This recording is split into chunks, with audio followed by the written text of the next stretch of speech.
live here in Waller are employed by Daikin. So Daikin, before it became Daikin Park, formerly Minute Maid Park, this stadium became Daikin Stadium. I had to mention that. I know it's early, just wanted to get it out of the way. All right, we'll come at you with the Countdown to Kickoff show, and we'll visit with Brian Randle, the only head coach that the Randle Lions have ever had in football. And he will talk about the matchup. He'll talk about where we're playing. And we also want to check on Keelan Sweeney. He's a guy who started the year as the Randle Lions quarterback, but he's a very valuable wide receiver, kind of shuttles back and forth between those two positions. And I will check with Coach Randle about what his health is, his status. Will he be playing this afternoon?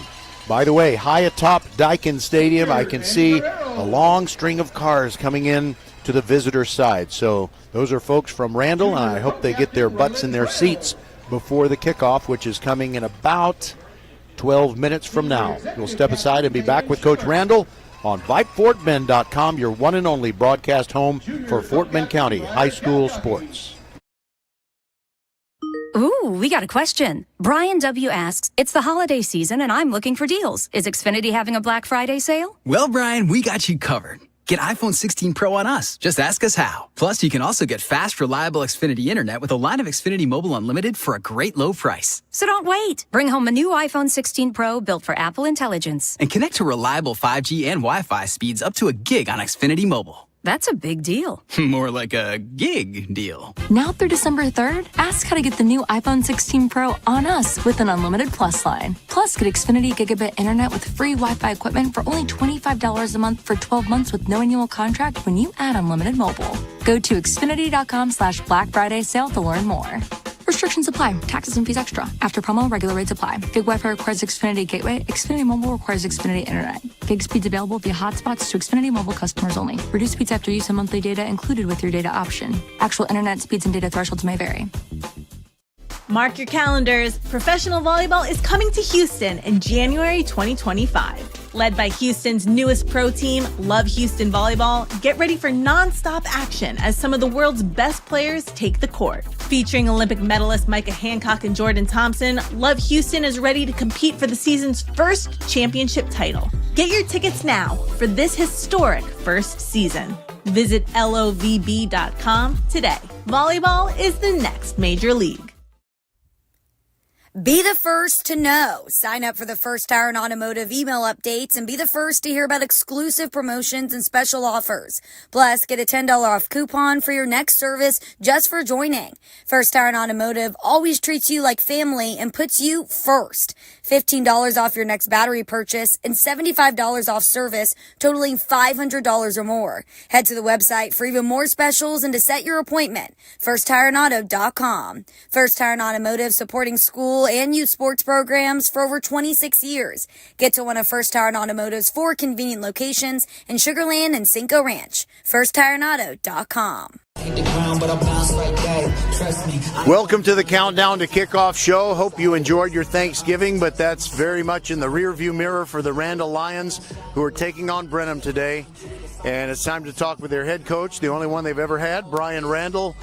First of all, Coach, can you tell us about some of the details of the way your practices went during the week of Thanksgiving? Because I know Thursday is a special day. We practiced every day at 2 p.m. Kickoff was 2 p.m. Saturday. We knew that going in, so every day report time was 1:15. We were on the field rolling at 2 p.m. to make sure the boys got used and accustomed to being out here ready to go. So that was big this week. That sounds like pretty sound reasoning and a good way to prepare. I don't know if you got any blowback from parents who wanted to eat at 12 noon, but that's neither here nor there. What matters is what happens on the field today. And speaking of being on the field, I'm very happy to see Keelan Sweeney looking like he is ready to go, because I know he had an injury a couple of games ago. He has so much versatility for you. Is he 100%? Yes, sir. Yes, sir. He's back. He's feeling better. He's feeling better. We put him in against Belton early on, and he kind of got banged up a little bit. So we'll play him sparingly and just see how things go. I know during the playoffs you got to take everything one game at a time, and I understand that totally. But I was looking ahead, as people that broadcast games usually do, and thinking, okay, well, If it's Liberty Hill or Brenham, that will be the winner of that one will represent a tough matchup for Randle in the third round. And I know about that slot T. It is of the devil and all that stuff, and it's tough to prepare for. But a lot of people were telling me they thought Brenham would be the team to be here. What problems do the Cubs present for you? Brenham is an extremely talented team. They're very, very well coached. Danny does a great job. They have a great coaching staff, great talent. Like, I can't say enough positive things about Brenham. But that's why you play the game. You got to line it up. We're 1-1 against Brenham. We're 1-1, so it's going to be exciting. They have a great running back. We have a great running back. So the class of 27 is a special class, and like ultimately today we get to show and prove and just kind of see how things work out. You know, after they had that great win over Liberty Hill, I'm a junkie for any kind of TV content about high school sports. I watch High School Scoreboard live, and I saw one of their players really feeling like they were going to beat Randle. And how do you feel about the things that people say? Particularly, they have a running back, his quarterback actually, who boldly said, "I think we're going to beat Randle." Does that ever filter back to your players? Nah, we love that kind of stuff. You got to, you got to admire their confidence, but ultimately you got to put your hat on, and you have to play 4 quarters with us. We are a physical football team. We will hit you in the mouth play after play after play after play, and you have to be built for it. And we're going to see if that kid's built for it. All right. Well, I'm very anxious to see it. I always like to see the battle between a team from a multiple high school ISD and from the single high school ISD. It's always impressive the way you get support in the one high school ISD, but I think the Randle fans are going to show up and show out today, don't you? I think so. I love our community. I love our kids. I love our parents. And I love our school. And it's funny because I tell people all the time, it's like you walk into a big hug. Like it's really a great place to be, and I get it. You know, my parents graduated from Brenham High, so they love it, and it's funny because, like I said, my younger cousin played for Brenham last year. You know, so we have family members on the other side. And we're gonna have family members at the game tonight, and they're gonna be sitting on Brenham's side, and like I tell them, don't take it personal. There's a lot of reasons for you to impose a rule on your team and say no bluebell until the playoffs are over. Lots of good reasons for that, but especially today, supposedly. Absolutely, yes, sir. No, we had chill on the bluebell. Yes, sir.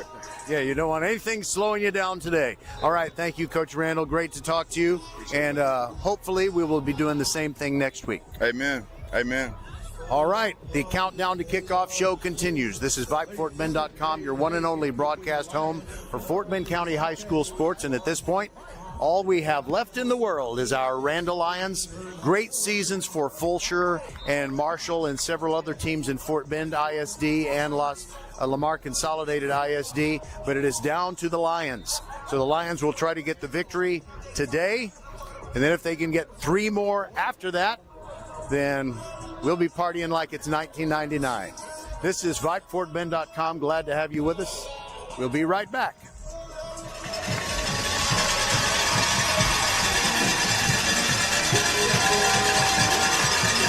Yeah, I'm coming from the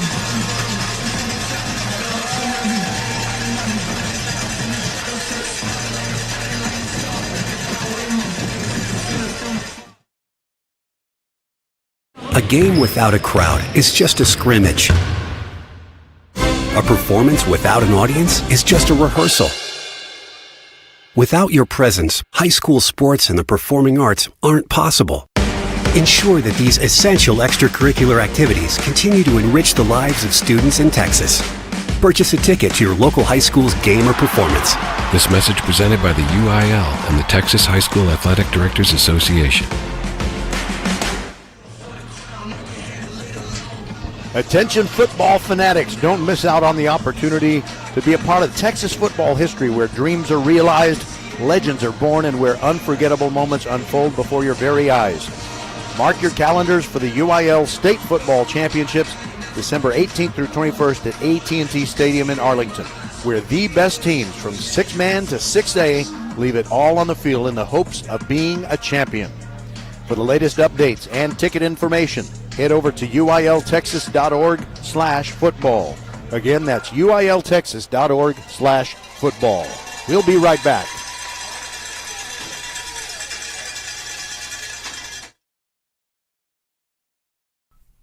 Leonetti Graphics, the gold standard in Fort Bend County for screen printing, embroidery, banners, signs, t-shirts, and all kinds of specialty items.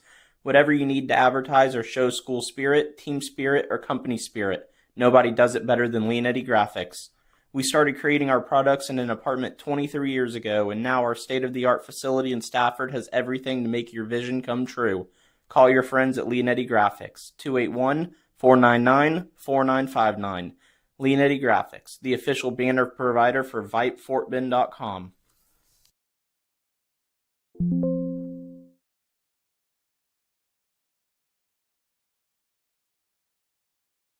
Ooh, we got a question. Brian W. asks, it's the holiday season and I'm looking for deals. Is Xfinity having a Black Friday sale? Well, Brian, we got you covered. Get iPhone 16 Pro on us. Just ask us how. Plus, you can also get fast, reliable Xfinity Internet with a line of Xfinity Mobile Unlimited for a great low price. So don't wait. Bring home a new iPhone 16 Pro built for Apple Intelligence. And connect to reliable 5G and Wi-Fi speeds up to a gig on Xfinity Mobile. That's a big deal. More like a gig deal. Now through December 3rd, ask how to get the new iPhone 16 Pro on us with an unlimited Plus line. Plus, get Xfinity Gigabit Internet with free Wi-Fi equipment for only $25 a month for 12 months with no annual contract when you add unlimited mobile. Go to Xfinity.com/Black Friday sale to learn more.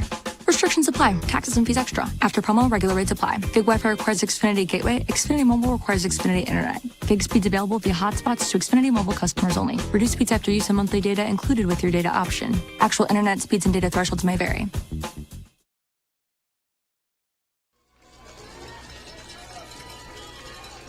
Both teams have come out onto the field, and it looks like we're going to have a good day for football. 64 degrees and cloudy, so the sun's not going to get in anybody's eyes, but there is no chance of rain.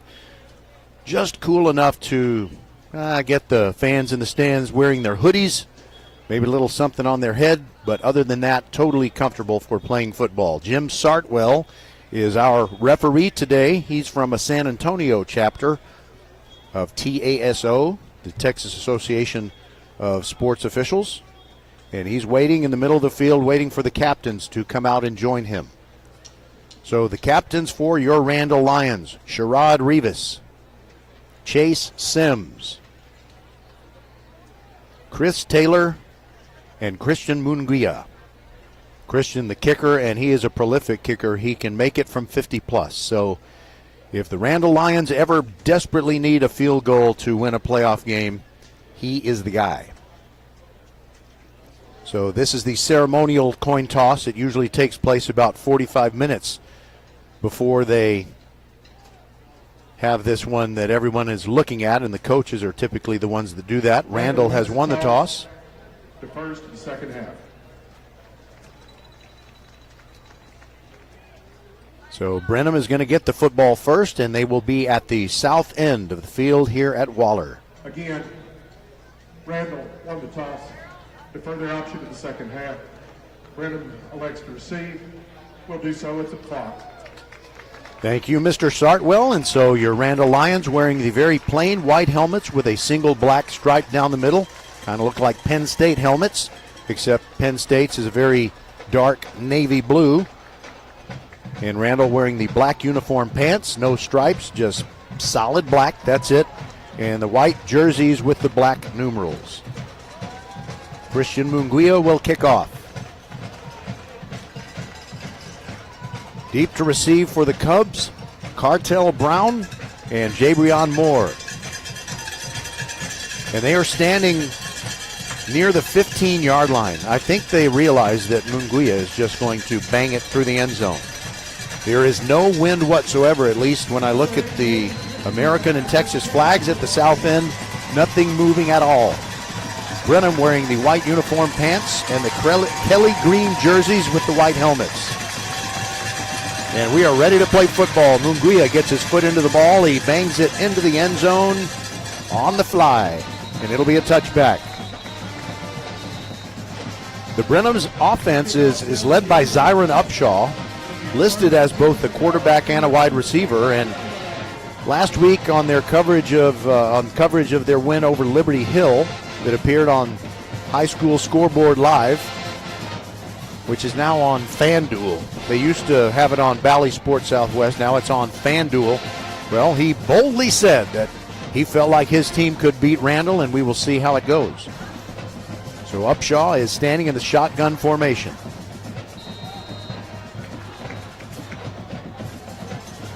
But next to him is the quarterback to start the game. It is a gift to Upshaw, running right, and Randle strings it out nicely, and they trip him up before he gets back to the line of scrimmage. It's either no gain or just a very small gain. So taking the snaps at the very beginning of this game is Jordan Harvey. He's a senior. Upshaw is a junior. 2nd down and 11 after that 1-yard loss. The ball at the 24-yard line.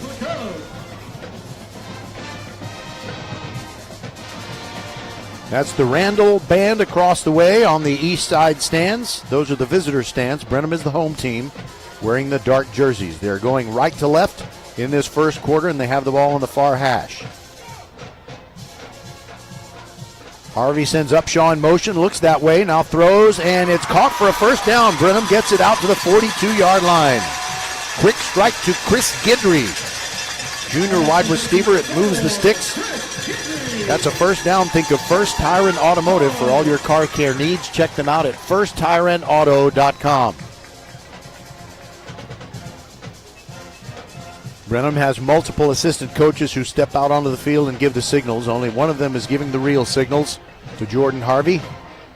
In the gun, has to go down to his ankles to pick it up. Upshaw running left, gets nothing. He is tripped up in the backfield, and he's hearing it right now from LeJalen Miller. So maybe those guys do watch conventional television shows. That's a 5-yard loss. 2nd down and 15. That'll bring up a 2nd down and 15 for the Cubs. Ball is on the near, or close to the near hash mark. Harvey looked like he was calling for the snap. Now he looks over at the sideline and those 4 coaches. Takes the snap, drops back, looking left, throws sideline, and the pass is dropped, incomplete. It would have been a catch for only a 4-yard gain had they made the connection. Zabron Powell dropped it, and so that'll be a big 3rd down coming up, 3rd down and 15, and now is when you unleash the beast, Chase Sims. He's in the middle of the Randle defensive line. He is so massive yet so quick and strong. And he's like an ice cream cone in July. Before you know it, he's all over you if you're a quarterback.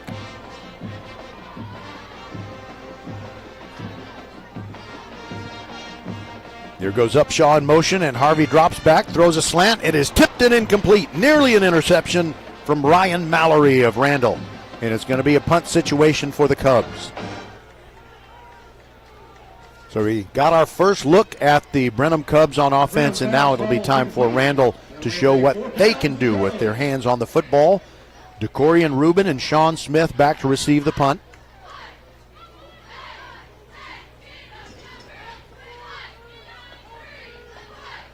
Number 33, Landon Zelenko on the punt for the Cubs. Delinko to punt for Brenham, and it's a line drive punt. It bounces once, twice. Sean Smith fields it after the 3rd hop. Takes it at the 18-yard line, goes to the far sideline, and ushered out of bounds when he gets to about the 27.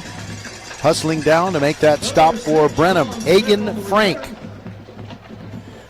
So Landon Williams-Callis is the main man on this Randle offense, a very prolific rusher, well over 2,000 yards on the season already. And there's never been a player where I have, let's say the ball is at the 28-yard line, like it is right now, and you can see it handed off to Landon Williams-Callis, and after he's run 10 yards, you know he's gone. Sometimes that happens. We'll see if it happens here in the early going. Tyler Skrabonic is the starting quarterback for Randle. Takes the snap, hands it to Landon Williams-Callis running right, and good pursuit by the Brenham Cubs, but still it's a gain of 6 yards out to the 34. Doyle Brown on the tackle. Skrabonic now sends Landon Williams-Callis into the slot formation on the right side. So three wides on the left and 2 on the right. Skrabonic looks left, pumps short, throws to Jackson Montalongo. Got it at the 45. Upended immediately, but not before he picks up a first down. Pass complete to number 7, Jackson Montalongo. I like this PA guy. First down, Lions. Cartel Brown on that tackle. 1st and 10 for Randle at the 45. 3 wide receivers on the near side. Give to Landon Williams-Callis going to the short side, and he only gets a couple of yards, and Brenham defended that one beautifully. Mason Sieber wrapped up his legs and waited for help. So it's just a 2-yard pickup, 2nd down and 8. Run down by number 29, Mason Sieber. That'll bring up a 2nd down and 8 for the Lions. Skrabonic taking his time, wipes his hands on that little black towel coming out of the waistband.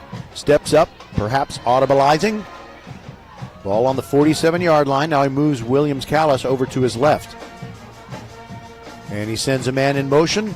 Stops as an H-back. There goes Landon Williams-Callis trying to get the edge on this side. Gets outside the 50 and tripped up a one-on-one tackle that might have saved a touchdown. Ledrick Walker wrapped up his insteps and just knocked him off balance.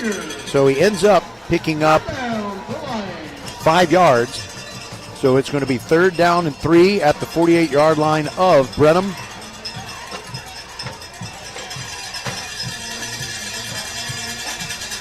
Corey Rubin, one of the slot receivers on the left side for Randle. They need more cowbell on the Brenham side. Give to Landon Williams-Callis. Stutter step move. Can't get away. He's dropped for a loss of 1. And he's hearing it because he's right in front of the Brenham bench. Quincy Adams made the tackle, and it's 4th down. So Brenham has made a stop because they're bringing on the punting unit for the Randle Lions. It's Perry Kindred who will punt it away, but nobody is back for Brenham. They don't trust Randle as far as they can throw him. They think maybe it is going to be a fake. And it's a face-high snap to Kindred, but flags come in and a whistle. Here's Jim Sartwell. False start. 34 to 52. Jason Ike made a little bit of a move that the officials detected, and so it's a 5-yard penalty. 7:05 to go in the clock, ticking down. We're in the first quarter, no score. Randle punting it away after their first possession. It is a high snap. Great catch by Kindred. Saved it from going over his head. And it's a high wobbly punt. Lands outside the 20 but rolls inside the 10. Very effective punt.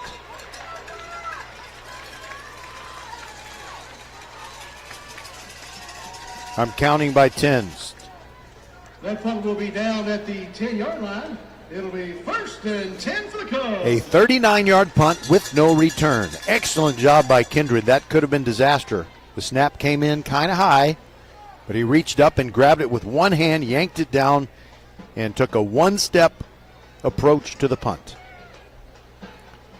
So they have it right at the 10-yard line, and out comes Brenham for its 2nd offensive possession. I guess you never have a defensive possession, do you? That's sort of redundant. Sorry about that. Jordan Harvey in the gun. Heavy to the left side, but moving over to the right is Upshaw, and now a throw down the field, down the numbers, and completed for a 1st down at the 30. A beautiful leaping catch. Chris Guidry high-pointing the football. That's a gain of 21 yards. Or 20 to be exact. Blake Thompson upended him, but there was kind of a mix-up in coverage. That was one of those rub-off plays, and 2 DBs stayed with 1 receiver. In the free one was Guidry. Dropping back to throw again is Harvey, and he overthrows his man. Kind of a similar play. He overthrew Guidry. Closing in on defense, Pat Oliver for your Randle Lions. 2nd down and 10 from the 30.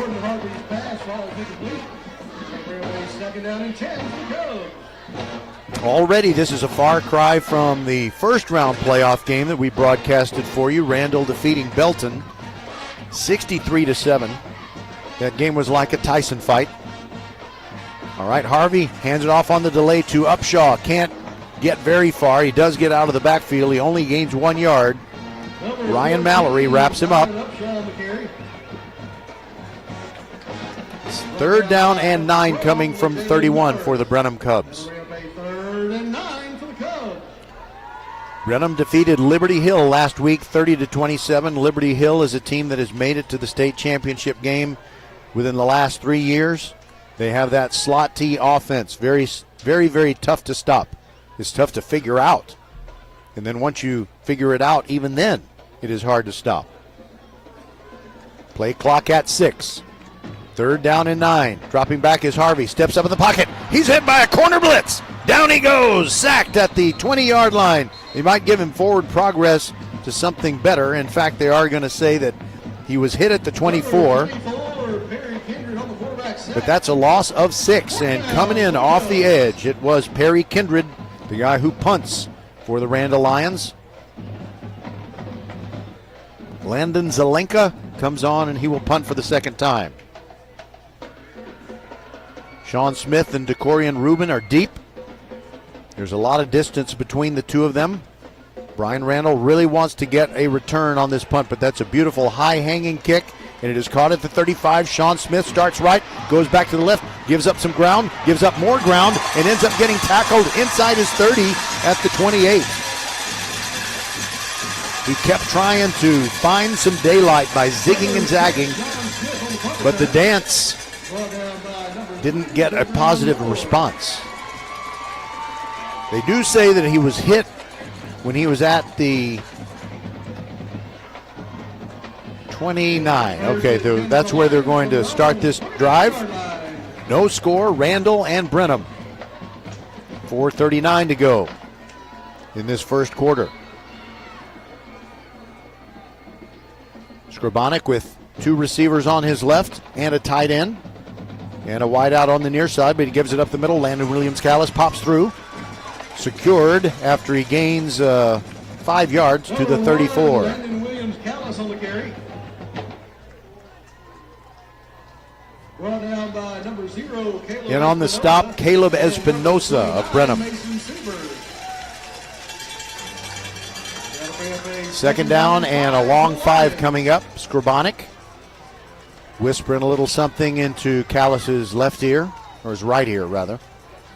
Sean Smith in motion. They toss it to him on the little shovel pass. He gets a first down and more. Gets to the 45-50. Into Brenham territory and dragged down at the 41. Colton Nicholson may have saved a touchdown, and that's a big gain for Sean Smith. That's the first down. Think of First Tire and Automotive for all your car care needs. Check them out at firsttireandauto.com. Huge crowd here on the home side of Daikin Stadium, home of the Waller Bulldogs. Skrabonic taking the snap, gives it off. Callis stretched play to the right, gets 10 yards and make it 14. Another first down for the Lions. Chris Guidry and Christian Prosper in on the tackle. And they give Landon Williams-Callis credit for getting to the 25. So it's a 15-yard pickup and another first down. Randle band playing, and that seems to invigorate the Randle offense. Mason Mixon in as an H-back. He moves in motion to the left side. Give to Landon Williams-Callis running left. And he only gets 1 yard there. Down at the bottom of the stack and making sure it didn't go anywhere, Caleb Espinosa. Second down and 9. We're under 3 minutes to go in the first quarter. No score yet. Now Mason Mixon comes out, and replacing him, Deshaun Burton. He's a smaller, faster H-back, and he lines up outside the right tackle, Nick Ortiz. Second down and 9. And a fake shovel pass to Montalongo and a throw for the end zone. And it's too tall for the intended receiver, the guy who just came in, Deshaun Burton. He wasn't very open near the 10-yard line. Pass intended for number 22. And, you know, I really didn't tell you exactly where that football went because I thought that Skrabonic was about to throw it to DeCorian Rubin, who looked like he was open as he ran along the near hash marks. Third down and 9, big play. Well into the field goal range for Christian Munguia. Empty backfield for Skrabonic. Christopher Walken is not here, but we do have a lot of cowbell in the crowd on the Brenham side. Skrabonic Ready for a blitz. Gets rid of it quickly. Jackson Montalongo over the middle. Gets to the 15. Still going. 5. And touchdown! He put his hand down at the 1, and it got him all the way into the sacred sod. Touchdown, Randle. They lead with 2:21 to go in the first quarter. Jackson Montalongo.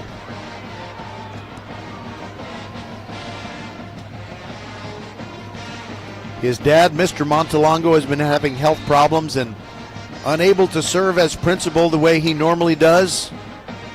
Come on back soon, Mr. Montalongo. We'll be ready for you. Munguia on for the extra point. Out of the hold of Keelan Sweeney, it is up, it is good. And if they didn't have a net in front of their beautiful video board at the south end, it would have hit it. We'll be back on VypeFortBend.com. The Randle Lions on top. 2:21 to go in the first quarter. It is 7-0. Be the first to know. Sign up for the First Tire and Automotive email updates and be the first to hear about exclusive promotions and special offers.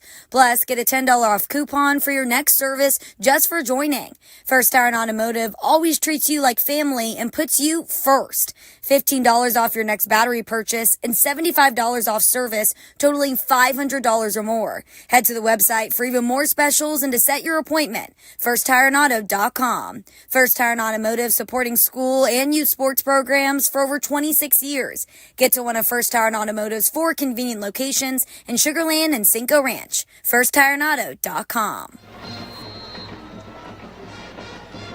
So Randle grabs the lead, 7-0. Good, consistent work on offense. And they get the touchdown pass to Jackson Montalongo, and Munguia bangs the kickoff. It is a low-line drive. It bounces a few times, but it does have enough force behind it to get into the end zone. So it'll again be a touchback, and Brenham will start its third offensive possession. And as the ball goes into the end zone, there's some jawing going on. Let's see. Deshaun Burton had a little towel ripped out of his waistband, and he was talking to Rafael Salgado of Brenham. And then I didn't know exactly what was happening. Burton ran all the way to the near sideline into the Brenham bench area. I was thinking, oh no, what is he doing? But he just picked up some item that belonged to him. All right, 4 receivers on the near side of the formation. Harvey throws quickly over the head of his intended receiver. That was Cartel Brown, and coming up to let him know that wasn't a very good play was Tayshawn Williams. Kind of shoved him right in the chest protector part of his shoulder pads. No flag thrown, but I can see that it might get chippy here early on. 2nd down and 10 after that incomplete pass. No exotic formation this time. Harvey just in the normal spread formation situation. Upshaw to his left. Harvey drops back, looks right sideline, and missed his man. Cartel Brown really wasn't open. Ryan Mallory was right there. And it was beyond the reach of both of them. Incomplete, 3rd down and 10. 3rd and 10 for the Cubs. A perfect day for playoff football if you don't want to shiver. Some people would prefer to shiver. They would like colder weather. But we're in the mid-60s, and it's perfect. And now we have a timeout called by Randle before the play. We'll take it with them. They lead 7-0. We'll be back. 2:13 to go in the first. Ooh, we got a question. Brian W. asks, it's the holiday season and I'm looking for deals. Is Xfinity having a Black Friday sale? Well, Brian, we got you covered. Get iPhone 16 Pro on us. Just ask us how. Plus, you can also get fast, reliable Xfinity Internet with a line of Xfinity Mobile Unlimited for a great low price. So don't wait. Bring home a new iPhone 16 Pro built for Apple Intelligence. And connect to reliable 5G and Wi-Fi speeds up to a gig on Xfinity Mobile. That's a big deal. More like a gig deal. Now through December 3rd, ask how to get the new iPhone 16 Pro on us with an unlimited plus line. Plus, get Xfinity Gigabit Internet with free Wi-Fi equipment for only $25 a month for 12 months with no annual contract when you add unlimited mobile. Go to Xfinity.com/Black Friday sale to learn more. Restrictions apply. Taxes and fees extra. After promo, regular rates apply. Gig Wi-Fi requires Xfinity Gateway. Xfinity Mobile requires Xfinity Internet. Gig speeds available via hotspots to Xfinity Mobile customers only. Reduced speeds after use of monthly data included with your data option. Actual internet speeds and data thresholds may vary. Just in time, 3rd and 10. Hit as he throws. Harvey misses his man beyond the 40-yard line. He almost made the connection. A diving Chris Guidry on the slant with a skinny post, I guess would be more descriptive. And it's 4th down for the Cubs, who trail 7-0. Sean Smith and DeCorian Rubin deep to receive the punt from Landon Zelenka, who really boomed one last time. 2:07 to go in the first. Chin high snap to Zelenka, gets it in the air, end over end, and it is Sean Smith at the 33-yard line. Starts to his left, cuts between two tacklers, gets to the edge on the other side, hit, and finally goes down. It was really a guy who's impressed me already, Caleb Espinoza, wears number 0. He's the one that hit Sean Smith first. Didn't get him all the way down, but he knocked him off balance enough that help soon arrived. So that return takes it out to the 43-yard line, 1st and 10 from there for Landon Williams-Callis and the Randle offense. Ball on the left hash mark. Wind is not a factor. If there is any wind at all, it is blowing at the backs of the Randle Lions. Scribonic ready. Sends Mason Mixon in motion to the right. Now Montelongo goes in motion from the far side to the near. Landon Williams-Callis running this way. Flag comes in, penalty marker down as he runs across midfield. Gains about 8 yards if the play stands. But something tells me it won't. Jim Sartwell, our referee. During the run, holding 56 to the offense. 10 yards from the previous spot. Repeats it down. Chance Hernandez caught with his hand in the cookie jar. Chance Hernandez, a very versatile player. He has been on defense a lot this year.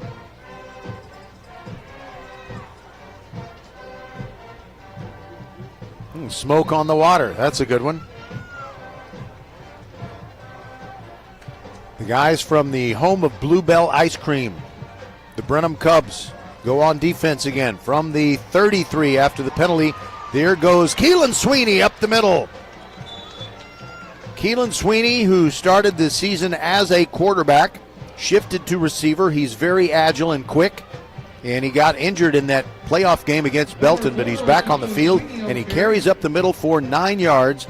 That makes it 2nd down and 11. Brought down by number 21, Quincy Adams. Second down and 1. Second down and 11. And you know what? Keelan Sweeney is in at quarterback. So Scribonic is taking this series off. Sweeney is very shifty. Now it's an empty backfield. He fakes a pass to the right, runs it up the middle again. Another 1st down. He's in the open, 45-40. Lennon Williams-Callis out in front of blocking for him. And he gets inside the 30-yard line before he goes out. And the headhunting Ledrick Walker was coming after him. That is a huge gain for the Randle Lions. I'm looking around for a flag. The players are acting like there's a flag, but I guess somebody has called timeout. We're not done with the first quarter. We've got 54 seconds left. Sideline warning. First of the game against Randle. Result of the play is 1st down. Okay. 29-yard run for Keelan Sweeney. And we were told before the game by Coach Randle that he would probably go in for a while. Well, he has already been in for a while. He's already made an impact. And now Scribonic is back in the game, and a handoff to Landon Williams-Callis. Stutter step move, zigs and zags, and picks up 4. Down to the 25-yard line of the Brenham Cubs. Williams-Callis on the carry. Brought down by number 91, Shane Escamilla, and number 99, Cole Whitfield. 2nd down, and let's call it 7 coming up because they kind of shorted him a yard. He actually gained 4, but They spotted him after a pickup of 3. Skrabonic ready for a blitz, gets rid of it quickly, far sideline in the corner, over the shoulder, incomplete. Keelan Sweeney, who is still on the field as a receiver, almost made a spectacular catch. But it didn't work out. Cartel Brown on the defense, and it's 3rd down and 7 coming up. The Lions need to get to the 19-yard line for a 1st down. Skrabonic in the gun. Takes the snap, pump short, now throws. Sean Smith got it at the 10. Beautiful catch. He was hit right after the ball got there. Jacoby Dixon hit him, but beautiful concentration. No correction. It wasn't Jacoby Dixon. It was Cartel Brown. He came across, ready to knock his pins out from under him, but he made the catch, and it's 1st and goal right at the 10. This may be the final play of the first quarter. 8 seconds to go in the period. Skrabonic looking over at the sideline. Gets the play, relays it to his teammates. And we got a timeout, I believe, called by Brenham. The coaches are a little upset. We'll be back after this from Love Houston Professional Volleyball. Professional volleyball is coming to Houston this January, featuring Olympic medalists Misha Hancock and Jordan Thompson. Love Houston Volleyball is Houston's newest professional team. Get ready to watch some of the world's best volleyball players, from Olympic medalists to NCAA champions and international superstars, with the action kicking off on January 9th. Visit lovb.com for more information and tickets for Love Houston matches. Volleyball is the next major league. Well, if Randle can get the win over Brenham here this afternoon, then we'll be with Randle wherever they go, and we know who they would play. It will be Iowa Colony. The question is where and when. But VypeFortBend.com will be there. 1st and goal from the 10. Mixon in motion to the left. Skrabonic hands it off. Williams-Callis bouncing through the middle and into the end zone. Touchdown. First touchdown of the day for Landon Williams-Callis, and it comes before the end of the first quarter. 4 seconds to go in the period.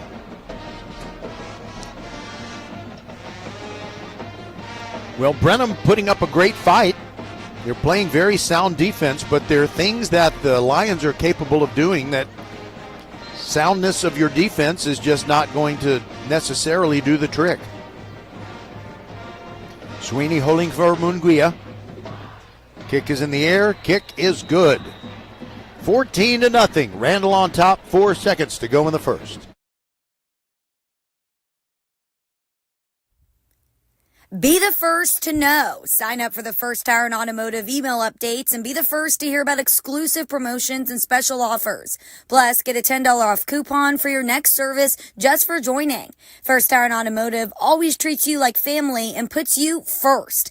$15 off your next battery purchase and $75 off service, totaling $500 or more. Head to the website for even more specials and to set your appointment. FirstTireAndAuto.com. First Tire and Automotive, supporting school and youth sports programs for over 26 years. Get to one of First Tire and Automotive's 4 convenient locations in Sugar Land and Cinco Ranch. FirstTireAndAuto.com. Such great enthusiasm from the huge number of Brenham fans at this game, but reality, I think, is starting to set in on them. Munguia ready to kick the ball toward the end zone. And it's halfway deep in the end zone, 5 yards deep, and Brenham not wanting to pick it up and return it. So back to the 25-yard line, and one thing you have as a weapon in Christian Munguia, he is able to kick nearly any kickoff out of the end zone, and you just don't have to worry about kick returns. If you have an explosive kick returner, And by the way, explosive plays are something the Lions are very good at, but we haven't seen too many of them. Keelan Sweeney, the big run, and Jackson Montalongo, the first touchdown of the day. Give to Upshaw up the middle, looking for daylight, blasted at the line of scrimmage. And it ends up maybe being one gain if they give him that. Chase Sims in there, Sebastian Garza. And that's the end of the first quarter.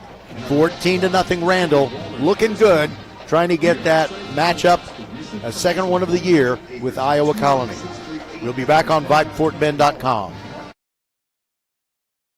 Ooh, we got a question. Brian W. asks, it's the holiday season and I'm looking for deals. Is Xfinity having a Black Friday sale? Well, Brian, we got you covered. Get iPhone 16 Pro on us. Just ask us how. Plus, you can also get fast, reliable Xfinity internet with a line of Xfinity Mobile Unlimited for a great low price. So don't wait. Bring home a new iPhone 16 Pro built for Apple Intelligence. And connect to reliable 5G and Wi-Fi speeds up to a gig on Xfinity Mobile. That's a big deal. More like a gig deal. Now through December 3rd, ask how to get the new iPhone 16 Pro on us with an unlimited Plus line. Plus, get Xfinity Gigabit Internet with free Wi-Fi equipment for only $25 a month for 12 months with no annual contract when you add unlimited mobile. Go to Xfinity.com/Black Friday sale to learn more. Restrictions apply. Taxes and fees extra. After promo, regular rates apply. Gig Wi-Fi requires Xfinity Gateway. Xfinity Mobile requires Xfinity Internet. Gig speeds available via hotspots to Xfinity Mobile customers only. Reduced speeds after use of monthly data included with your data option. Actual internet speeds and data thresholds may vary. The Cubs offense goes back out onto the field. And it looks like they've switched quarterbacks. Caleb Espinoza, a linebacker, is going to take the snaps, or maybe it'll be Upshaw. It's Upshaw with Espinoza to his left. Upshaw fakes a pass, runs up the middle, and gets hit hard after he gets past the line of scrimmage. Blasted right in the chest by Ryan Mallory. But he does pick up 6 on the play, 3rd down and 4.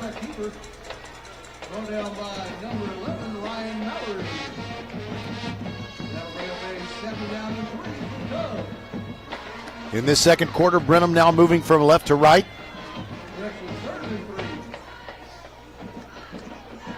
And Upshaw now with Espinoza to his right. Takes the snap, runs right, looks for daylight, can't really find any, and down he goes. Sebastian Garza grabbed him first. There are a whole lot of helpers there.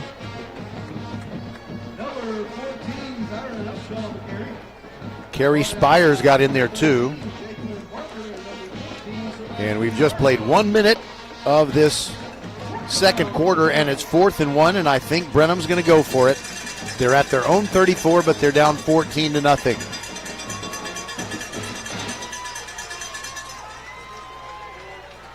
And now they have a power type of formation, but it is a spread formation. Upshaw takes the snap, and he blasts ahead, gets across the 35 to about the 36, and that'll be a first down. Think of First Tire and Automotive for all your car care needs. Check them out at firsttireandauto.com. Jaquin Parker, the stop for Randle. So that is the head coach, Danny Youngs, showing confidence in his Brenham Cubs. And they did pick up the 4th down conversion in their own end of the field. So they have it at the 37. It is still Upshaw taking the snaps. Now he runs to the right. Espinoza in front of him. He gets back to the line of scrimmage, and that's about all. LeJalen Miller in on the tackle, and I think it might have been that Ryan Mallory got in there first.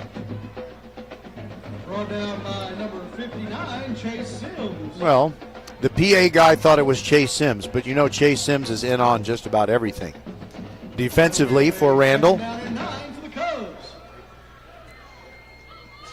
38-yard line near hash mark.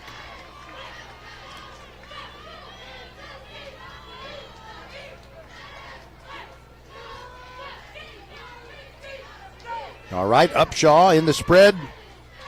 It's a waist-high snap, and he hands it off. Actually, he keeps it, and either way, he gets nothing. If he had given it to Ledrick Walker would have been dropped for a 4-yard loss. Upshaw was dropped for a 3-yard loss. Number 14 is Iron Upshaw on the carry. So now we have 3rd down and 10 coming up for Brenham. And they already trail 14-0. Under 9 minutes to go before the half.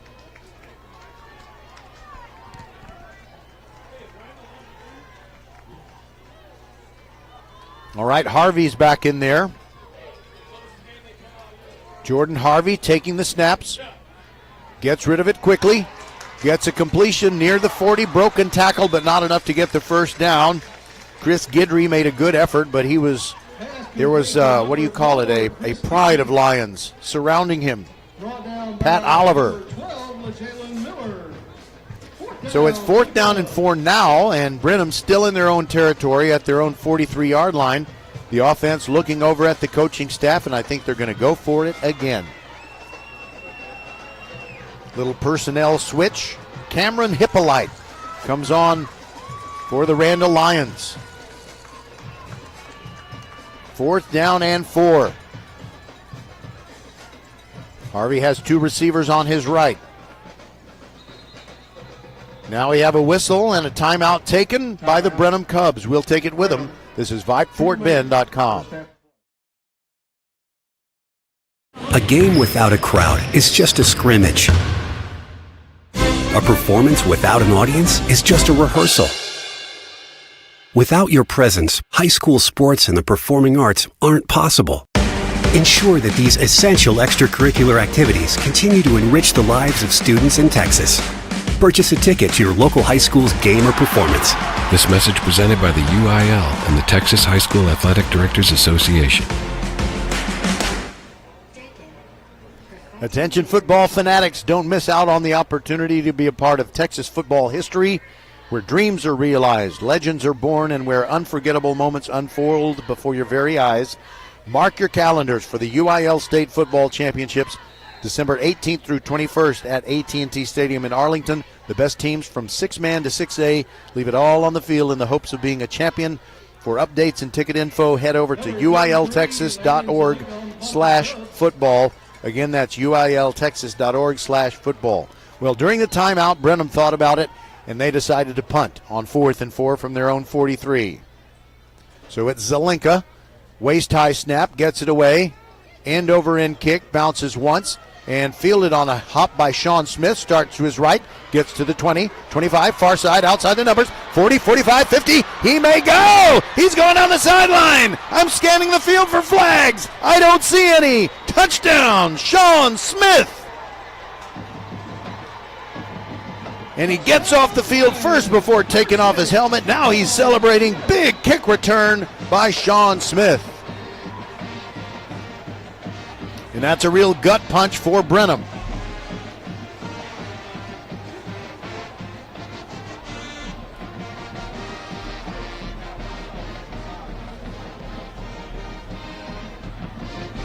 There is a player down for Brenham, and the trainers are helping him out. He's on his back. I can't see which player it is.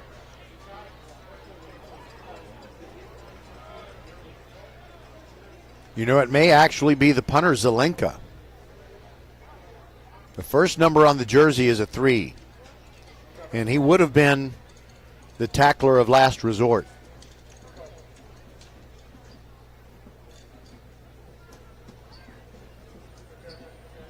We'll take a break and be back on VypeFortBend.com. Lee Netty Graphics, the gold standard in Fort Bend County for screen printing, embroidery, banners, signs, t-shirts, and all kinds of specialty items. Whatever you need to advertise or show school spirit, team spirit, or company spirit, nobody does it better than Lee Netty Graphics. We started creating our products in an apartment 23 years ago, and now our state-of-the-art facility in Stafford has everything to make your vision come true. Call your friends at Lee Netty Graphics, 281-499-4959. Lee Netty Graphics, the official banner provider for VypeFortBend.com.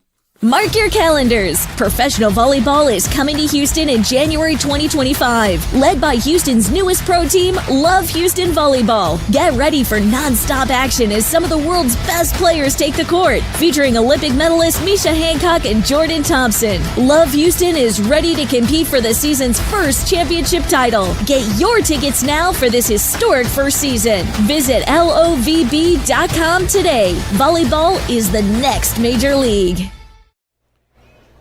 Well, I remember during the 2023 volleyball season, we broadcasted a match between Fulshear and Brenham. I know Brenham has an outstanding volleyball program, so they might be making their way to the Fort Bend Epicenter starting in January to watch our new professional volleyball team.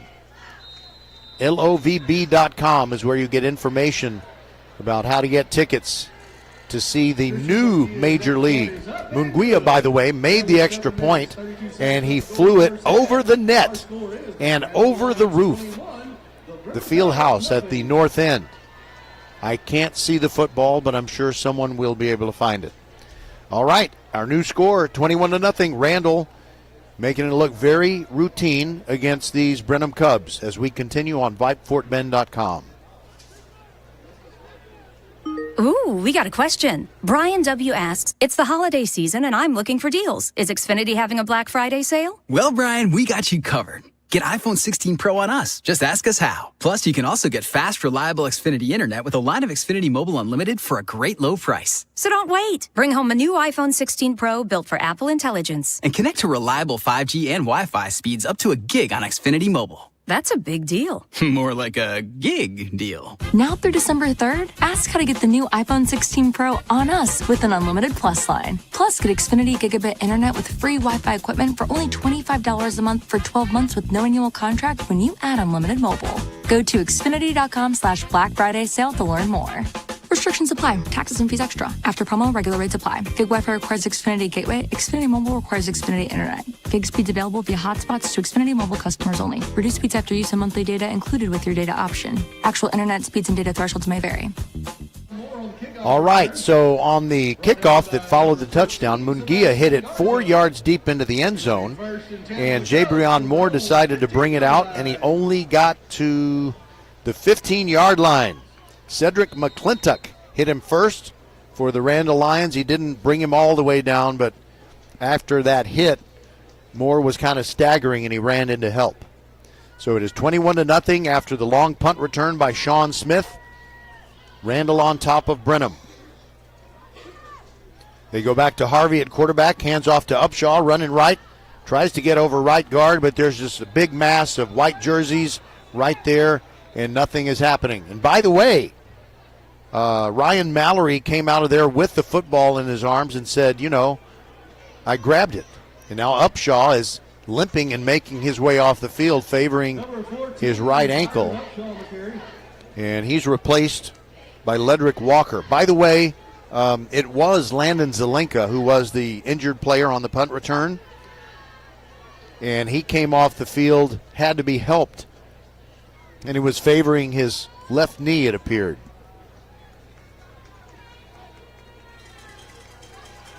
So Ledrick Walker is the new feature back, and Harvey drops back. Pocket collapses. Safety valve pass. Gets a completion across the 20, near the 25. Ledrick Walker coming out into the open. And that was a good place for Harvey to go with the football. And it's a first down out to the 25.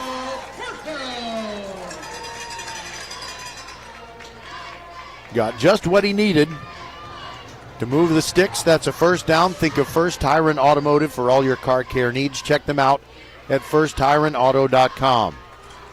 We are halfway through the second quarter. 21-0. Randle on top. Walker coming to right. Flags coming in. And down he goes. Ryan Mallory has just been living in the Brenham backfield. You might be looking to see if there's some bluebell there. Also getting there right after Mallory did was Wayne Kelly. Brings up second down. That's a penalty against Brenham. Decline. Thank you, Jim Sartwell, our referee.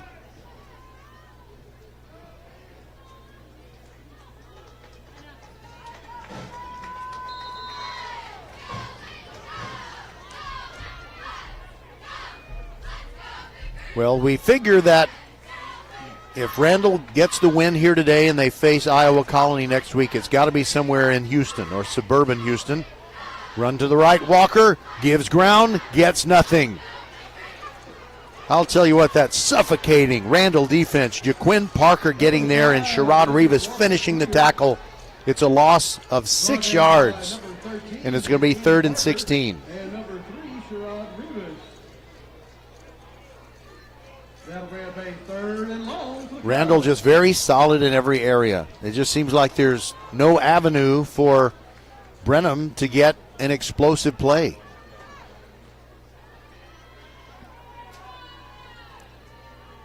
Harvey trying to draw Randle off with a little head bob on his snap count. Now he takes the snap, drops straight back. Here comes the rush, fires a post over the middle, and a beautiful catch. Oh my goodness. Chris Guidry goes high in the air and makes the catch at the 41. 22-yard gain, and that's a first down. And that is the closest thing that we've seen to an explosive play for Brenham this afternoon. Closing in on the 4.5-minute mark, 21-0. Randle on top of Brenham. And there's a snap that goes past Harvey. He has to chase it all the way back to his 17-yard line and fall on it. That's a tough one to take for Brenham after that great catch by Guidry for a first down. Officials timeout for an injured offensive player. All right, the injured player is Andre Mojica, and Mojica is saying, I don't need help getting off the field, but he is limping noticeably, and he'll go to the bench.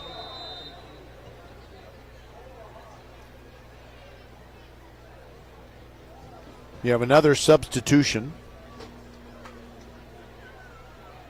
Zabron Powell comes in. Caleb Landry, who's a tight end, exited for Brenham.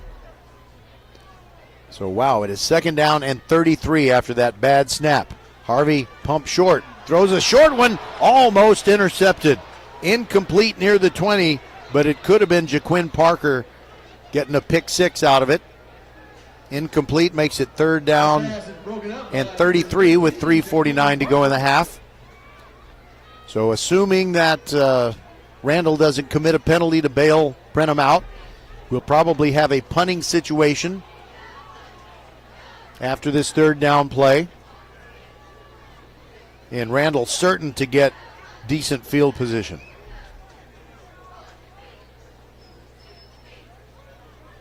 Harvey was about to take the snap. Now he steps forward, looking at the coach's signals. And the Brenham coach is asking for the play clock to be reset and restarted. Now it is.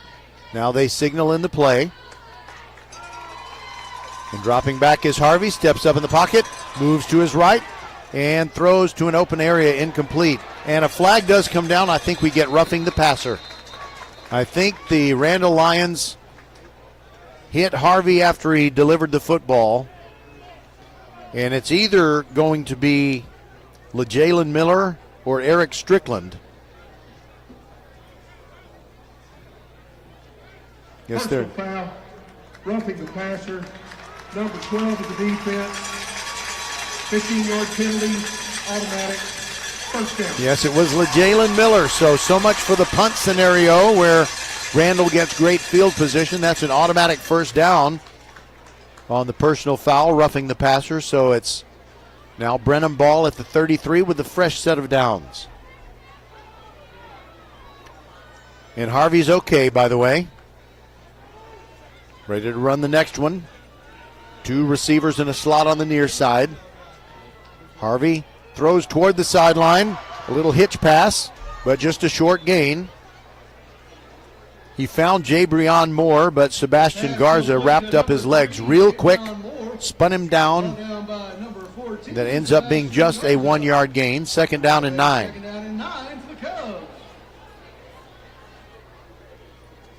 VypeFortBend.com has been to this stadium at Waller one other time. And it was a day of heartbreak as the Marshall Buffs lost to College Station. Dropping back is Harvey. Throws to the sideline. Gets a stop route catch for what might be a first down. They push the receiver back, Jacoby Dixon. Jabrion Moore. Stopped by number 80, Jalen Burton. And Jalen Burton made the tackle short of the first down. 3rd down and 4 coming up for the Cubs. Ball at their own 39. They trail 21-0. Brenham fans shaking their cowbells, if you know what I mean. 3rd down and 4. Here we go. Harvey might be audibilizing. Walker is still his running back. Upshaw has not returned to the game. And dropping back and throwing into a crowd, but getting the completion and a first down for the Cubs at the 48-yard line. Cartel Brown signals first down. Cartel Brown. First down, Cubs. Randle has plenty of defensive depth, so they switch guys out all the time. They just brought in Cameron Hippolyte and also Kerry Spires. Now a run to the left with Walker, trying to find some daylight. Turns it up, but I don't know that he found the line of scrimmage. Dropped for a loss of 1. Chase Sims in on yet another tackle. He and Ryan Mallory all over the place. Wayne Kelly as well. 2nd down and 11. 3 receivers on the near side. Harvey bobbled it for a second, steps up in the pocket, lofts one toward Cartel Brown, and the pass goes incomplete, and the flag comes in. It's going to be defensive pass interference against the Lions. And I think they're going to call Jaquin Parker for it.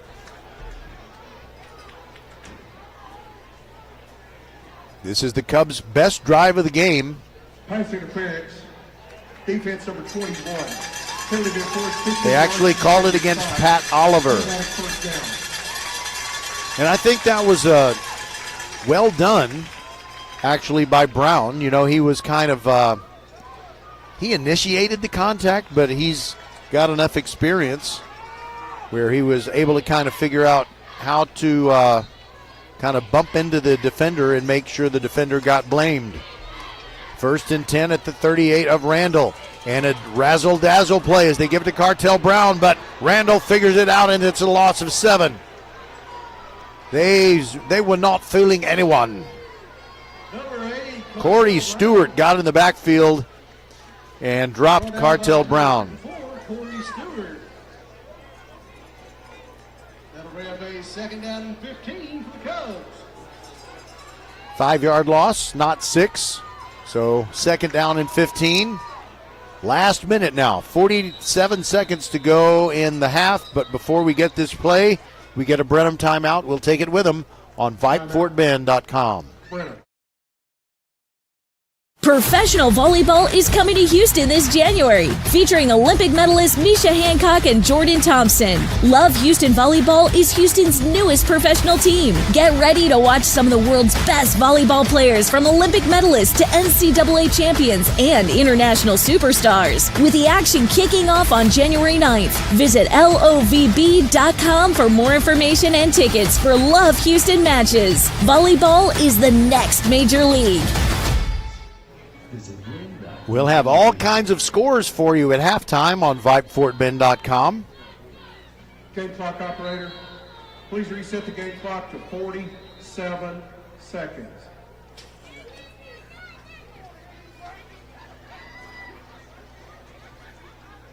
Thank you. All right, so the clock said 44, but it now says 47. Timeout remaining in the first half of play. All right, I'm looking at the scoreboard, and there's nothing showing on the Brenham side of it that indicates how many timeouts they have left. So that's why Mr. Sartwell updated us on that. 2nd down and 15. Harvey pumps toward the sideline, throws over the middle, got a completion. 1st down and more inside the 25 to the 22. Spinning move by Chris Guidry. And that's a first down. Think of First Tyrant Automotive for all your car care needs. Check them out at firsttyrantauto.com.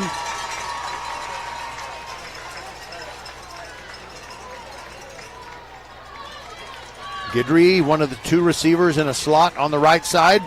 Dropping back is Harvey. Throwing over the middle. Skinny post. Outside shoulder incomplete. He kind of had Cartel Brown open, but Brown was looking over his inside shoulder, had to whip his shoulders around and look the other way, and the pass was a little underthrown. So that was a missed opportunity, but it was only 1st and 10 for Brenham. Now it's 2nd and 10 at the Randle 23, and the sun is starting to come out. I didn't think we were going to see bright sunlight today. Dropping back is Harvey on 2nd and 10. Steps up. Here comes the pressure. He's going to scramble. Gets inside the 20 and down to the 15. He took on Jalen Burton in the open field. And I think both of them really felt it there. And it's down to the 16-yard line and a timeout taken by the Lions. They want to keep Brenham off the scoreboard with 12 seconds to go in this first half.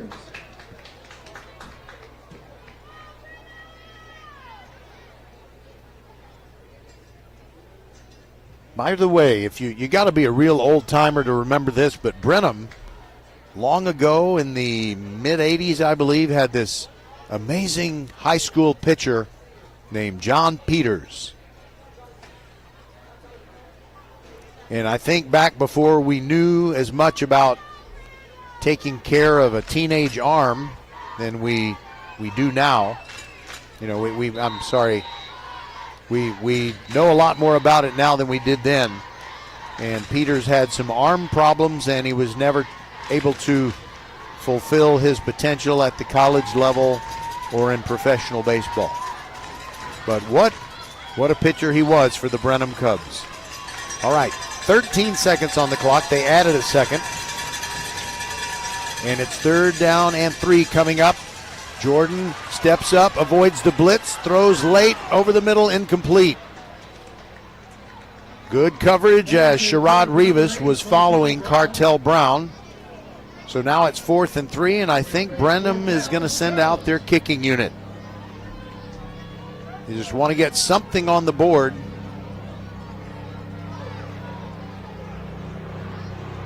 And their kicker is Blue Cienega.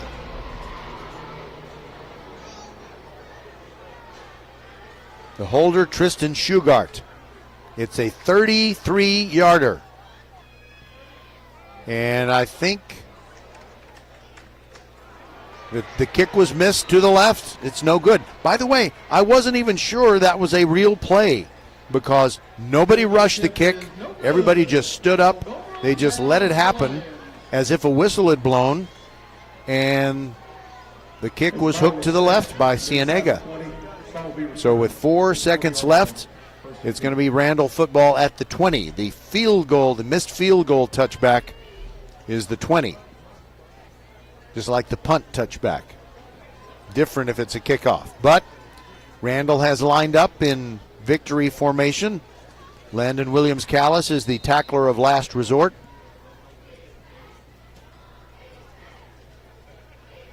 And there's a kneel down by the quarterback Skrabonic, and that'll do it for the first half. Randle has played error-free football, and they lead it 21-0. The only big mistake they made was a roughing the passer that kept that last Brenham drive of the half going a little bit. But again, in the end, Brenham did not score. We'll be back on VypeFortBend.com, tell you what's going on all over the state of Texas. Well, maybe not all over the state, but we'll tell you about the stuff that we presume you would be interested in. Glad to have you with us. I'm Roger Smith. Skylar Gillespie is the silent partner inside the mothership at Vype World Headquarters. And we'll be back on VypeFortBend.com.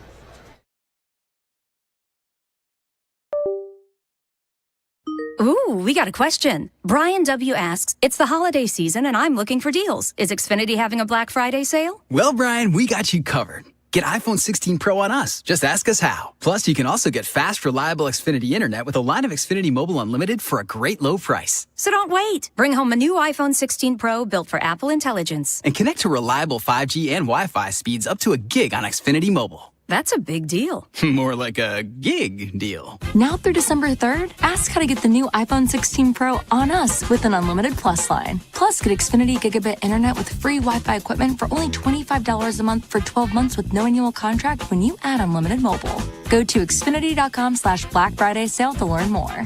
Restrictions apply. Taxes and fees extra. After promo, regular rates apply. Gig Wi-Fi requires Xfinity Gateway. Xfinity Mobile requires Xfinity Internet. Gig speeds available via hotspots to Xfinity Mobile customers only. Reduced speeds after use and monthly data included with your data option. Actual internet speeds and data thresholds may vary. Be the first to know. Sign up for the First Tire and Automotive email updates and be the first to hear about exclusive promotions and special offers. Plus, get a $10 off coupon for your next service just for joining. First Tire and Automotive always treats you like family and puts you first. $15 off your next battery purchase and $75 off service totaling $500 or more. Head to the website for even more specials and to set your appointment. FirstTireandAuto.com. First Tire and Automotive supporting school and youth sports programs for over 26 years. Get to one of First Tire and Automotive's 4 convenient locations in Sugar Land and Cinco Ranch. FirstTireandAuto.com. Leanetti Graphics, the gold standard in Fort Bend County for screen printing, embroidery, banners, signs, t-shirts, and all kinds of specialty items. Whatever you need to advertise or show school spirit, team spirit, or company spirit, nobody does it better than Leanetti Graphics. We started creating our products in an apartment 23 years ago, and now our state-of-the-art facility in Stafford has everything to make your vision come true. Call your friends at Leanetti Graphics, 281-499-4959. Leanetti Graphics, the official banner provider for VypeFortBend.com. Mark your calendars. Professional volleyball is coming to Houston in January 2025. Led by Houston's newest pro team, Love Houston Volleyball.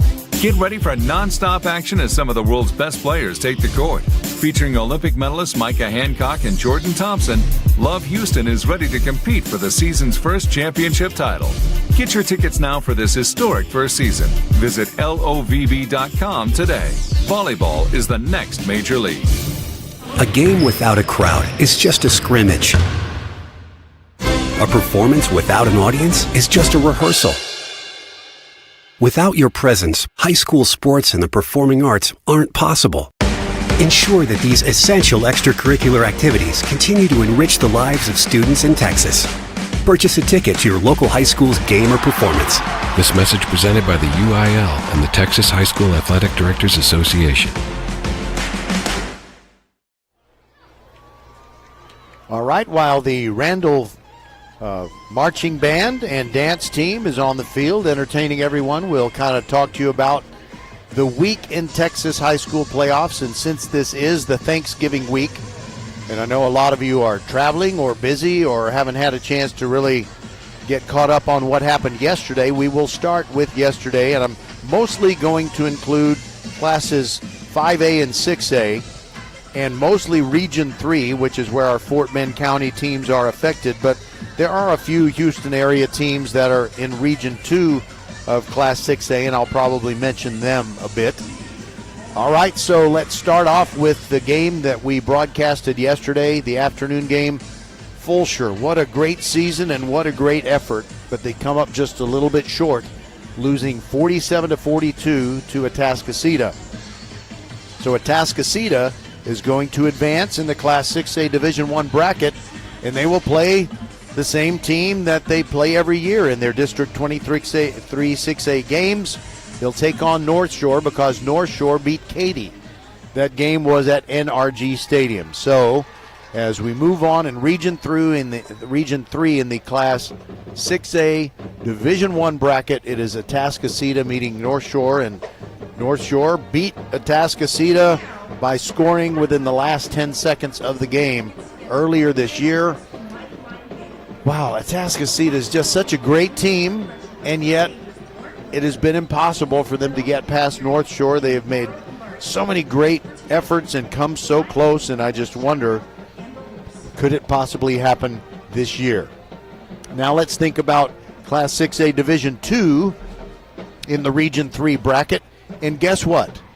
It is Kingwood, also in District 23 6A, along with North Shore and Atascocita, and Summer Creek, also from 23 6A. They will be playing each other in the Region 3 final of Class 6A Division II. Kingwood defeated Strake Jesuit 27-16, and Summer Creek beat Katy Jordan 54-20. So that kind of tells you what's going on in Region 3 in among the teams that are in Greater Houston. Okay, so now let's look around for other things. Now in Class 5A Division I, which doesn't really affect anyone in the Houston area or in Fort Bend County, but College Station went down to defeat. The Angleton Wildcats beat College Station 35-34. That was a little bit unexpected, I think. But then you have LaPorte, which handily beat A&M Consolidated, also in Class 5A Division I playoffs. So I was thinking you're going to have you're going to have College Station against A&M Consolidated, two teams from the same city battling it out for a regional championship and a spot in the state semifinals, but neither one of them made it. Angleton eliminates College Station 35-34, and LaPorte eliminates A&M Consolidated 35-17. That one wasn't really even close.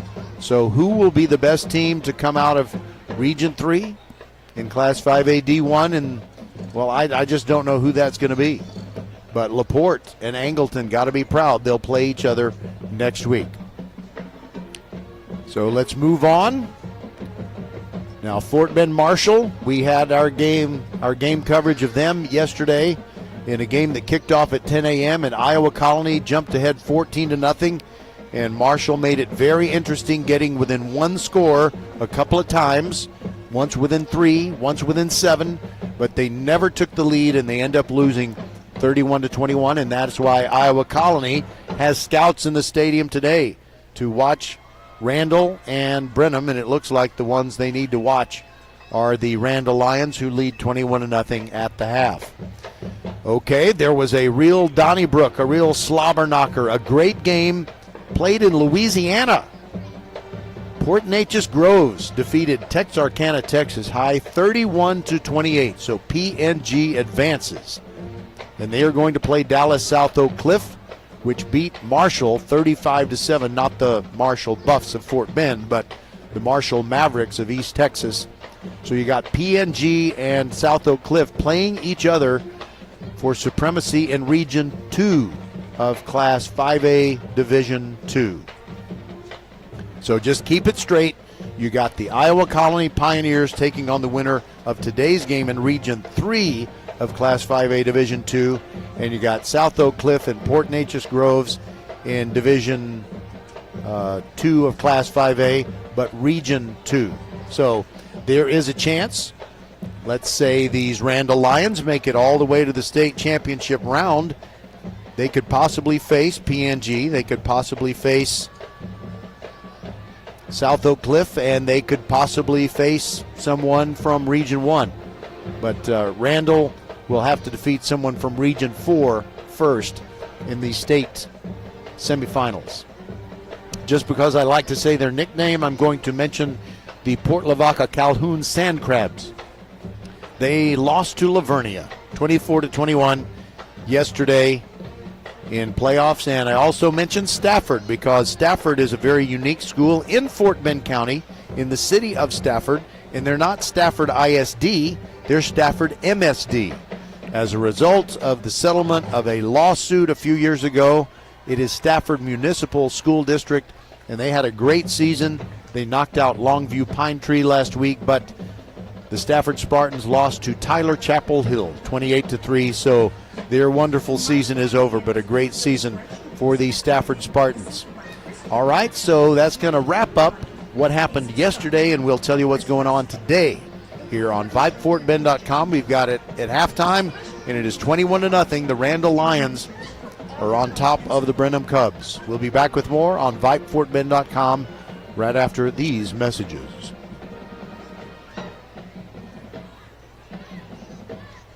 Ooh, we got a question. Brian W. asks, it's the holiday season and I'm looking for deals. Is Xfinity having a Black Friday sale? Well, Brian, we got you covered. Get iPhone 16 Pro on us. Just ask us how. Plus, you can also get fast, reliable Xfinity internet with a line of Xfinity Mobile Unlimited for a great low price. So don't wait. Bring home a new iPhone 16 Pro built for Apple Intelligence. And connect to reliable 5G and Wi-Fi speeds up to a gig on Xfinity Mobile. That's a big deal. More like a gig deal. Now through December 3rd, ask how to get the new iPhone 16 Pro on us with an unlimited Plus line. Plus, get Xfinity Gigabit Internet with free Wi-Fi equipment for only $25 a month for 12 months with no annual contract when you add unlimited mobile. Go to Xfinity.com/Black Friday sale to learn more. Restrictions apply. Taxes and fees extra. After promo, regular rates apply. Gig Wi-Fi requires Xfinity Gateway. Xfinity Mobile requires Xfinity Internet. Gig speeds available via hotspots to Xfinity Mobile customers only. Reduced speeds after use and monthly data included with your data option. Actual internet speeds and data thresholds may vary. Be the first to know. Sign up for the First Tire and Automotive email updates and be the first to hear about exclusive promotions and special offers. Plus, get a $10 off coupon for your next service just for joining. First Tire and Automotive always treats you like family and puts you first. $15 off your next battery purchase and $75 off service totaling $500 or more. Head to the website for even more specials and to set your appointment. FirstTireandAuto.com. First Tire and Automotive supporting school and youth sports programs for over 26 years. Get to one of First Tire and Automotive's 4 convenient locations in Sugar Land and Cinco Ranch. FirstTireandAuto.com. Professional volleyball is coming to Houston this January. Featuring Olympic medalists Micah Hancock and Jordan Thompson, Love Houston Volleyball is Houston's newest professional team. Get ready to watch some of the world's best volleyball players, from Olympic medalists to NCAA champions and international superstars, with the action kicking off on January 9th. Visit lovb.com for more information and tickets for Love Houston matches. Volleyball is the next major league. A game without a crowd is just a scrimmage. A performance without an audience is just a rehearsal. Without your presence, high school sports and the performing arts aren't possible. Ensure that these essential extracurricular activities continue to enrich the lives of students in Texas. Purchase a ticket to your local high school's game or performance. This message presented by the UIL and the Texas High School Athletic Directors Association. Now it is the Brenham Band on the field here at Waller. 21-0. The Randle Lions lead the Brenham Cubs. At halftime, the scoring started with Jackson Montalongo catching a touchdown pass from Tyler Skrabonic, and that put Randle up by a score of 7-0. And then Landon Williams-Callis got a 10-yard touchdown run right before the end of the first quarter. 14-0 was the score at that point. And then the special teams came through for the Randle Lions in quarter number 2 as Sean Smith returned a punt for a TD from 79 yards away. And that's why we have the 21-0 lead. Right before the end of the first half, Brenham had a chance to kick a field goal, but unfortunately for them, Blue Cienega missed it to the left, and that was that. So 21-0 is the score, Randle leading at halftime. So now let's go back to our scoreboard and talk about what is happening today. There are, I don't know if it's maybe a little bit less than half of the playoffs this week are on Saturday. So let's talk first of all about teams from Region 2 that are part of the Houston area. The Bridgeland Bears are taking on Waxahachie. That game is in the first quarter, and Bridgeland leads 7-6, just a first quarter score. Also in Region 2, out of the Houston area, the Willis Wildcats, undefeated on the season, are going to be taking on DeSoto later today. Those two teams are in the Division 2 bracket of Class 6A. Now, in the Division 1 bracket of Class 6A, I am an original Highlander, McCullough Highlander, back in the Carter administration. Now that school has morphed into the Woodlands, and I'm almost afraid to look at this. They're playing Duncanville, number 1 ranked team in the state, and they're hanging in there, but it's in the fourth quarter. They're down by 2 scores. 35-20, Duncanville over the Woodlands. Longview is leading Klein Collins, 28-7. That's a halftime score.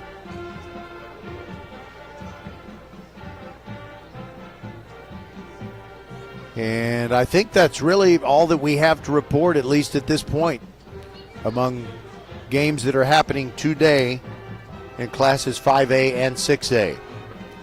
We'll be back, and we'll have a visit with a new official. We always want people to know that we need more officials in Texas high school sports of all kinds, and we'll meet one when we return on VypeFortBend.com. A game without a crowd is just a scrimmage. A performance without an audience is just a rehearsal. Without your presence, high school sports and the performing arts aren't possible. Ensure that these essential extracurricular activities continue to enrich the lives of students in Texas. Purchase a ticket to your local high school's game or performance. This message presented by the UIL and the Texas High School Athletic Directors Association. Welcome to halftime on VypeFortBend.com. Glad to have you with us. And during halftime, we like to remind people whenever we can, really, that there is kind of a shortage of officials in all of the UIL sports. So we're constantly beating the drum and saying, hey, we need people to step up and become officials, and especially encouraging those in the younger set to do that. So I have found out that a friend of mine, a teaching associate in Alief ISD, Bennett Bergeron, is an official. He's been hard at it, doing all kinds of different competitions. First of all, tell me all the different sports you've been doing and the grade levels and so forth. So right now we're going into basketball season, so that's one of my main ones, and I'm going to try to also do baseball coming up. But for basketball, I've mainly done freshman, JV, and I'm starting to work on varsity, and I'm also doing middle school as well. Well, the reason I do broadcasting, I'm going to assume, is the reason that you do officiating. Neither you nor I are good enough to play sports professionally and make 6 or 7 or 8 figures. That would be great if we'd been able to do that, but if we can't do that, we get to be part of sports. And so how did the idea of becoming an official come to you? It was just brought up to me by different people I know. One was Coach Martin, a guy that I work with. He's been officiating for a very long time, and he just introduced me to it and set me on the path to talk to the right people to get involved in it. Did you go through a website or to a specific person? What was the first step for you to say, hey, I want to do this? Yeah, so he directed me to the head person, one of the head people called Marvin, that's his name. And Marvin suggested that I go to RevTown to sign up and to join the local chapter. That way I can start receiving emails and I can start understanding and knowing what's going on in the city of Houston. All right, so we're talking with Bennett Bergeron. He is a new official working his way through the system, and hopefully he'll be doing high school varsity stuff. And you never know, he might be on NBA court someday. But give us don't spare any details here. Give us your playing career experience, what you accomplished when you were an athlete. So when I was an athlete, I went to Fort Bend George Bush High School, go Broncos. I played all 4 years of basketball there, and I was able to help us reach the farthest that we were able to go in the beginning of our basketball career as Broncos. We went to the third round of the playoffs under Coach Courtney, who eventually won a state championship with Bush. But the 2008 season, 07-08 season, that's when his first return to high school, and that really helped us build the dynasty over there at Bush for basketball. So that's where a lot of my playing career happened, a lot of the knowledge that I gained from that. And by the way, a quick little aside, there's no way you could be better prepared to just know the game of basketball than by playing for Coach Courtney. That's the first thing. And the second thing is, we know he won the championship at Bush. He was a champion at Willow Ridge, and now he's coaching at Marshall, and he's had some pretty good teams, and he might get an opportunity to win another state championship with the Marshall Buffs. And if he does that, someday Fort Bend ISD needs to have, a new updated building that accommodates basketball, volleyball, and many other events. And there is no discussion to be had. It will be named after Ronnie Courtney, and I will set myself on fire if they don't agree to that. What do you think? I definitely agree. He definitely needs a stadium named after him or a basketball arena named after him for all he's done for Fort Bend. All right, so let's talk about things that you know about officiating now that you didn't know before you got into it, and just let everybody know what they can expect. Okay, so moving forward, especially for the basketball season, because that's getting ready to come up, we're going to be calling a lot more faking the fouls. That's basically when you see players, they do a head nod after a little bump, or they exaggerate the foul. We're going to start calling that more. So I think that's going to really change the realm of basketball that we're in now for better.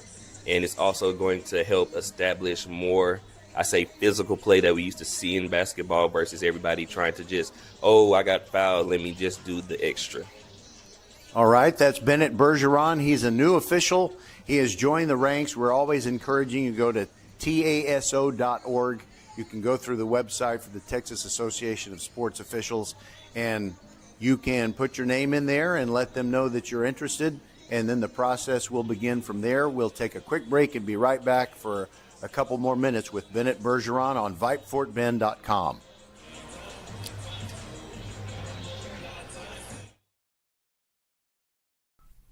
Leanetti Graphics, the gold standard in Fort Bend County for screen printing, embroidery, banners, signs, t-shirts, and all kinds of specialty items.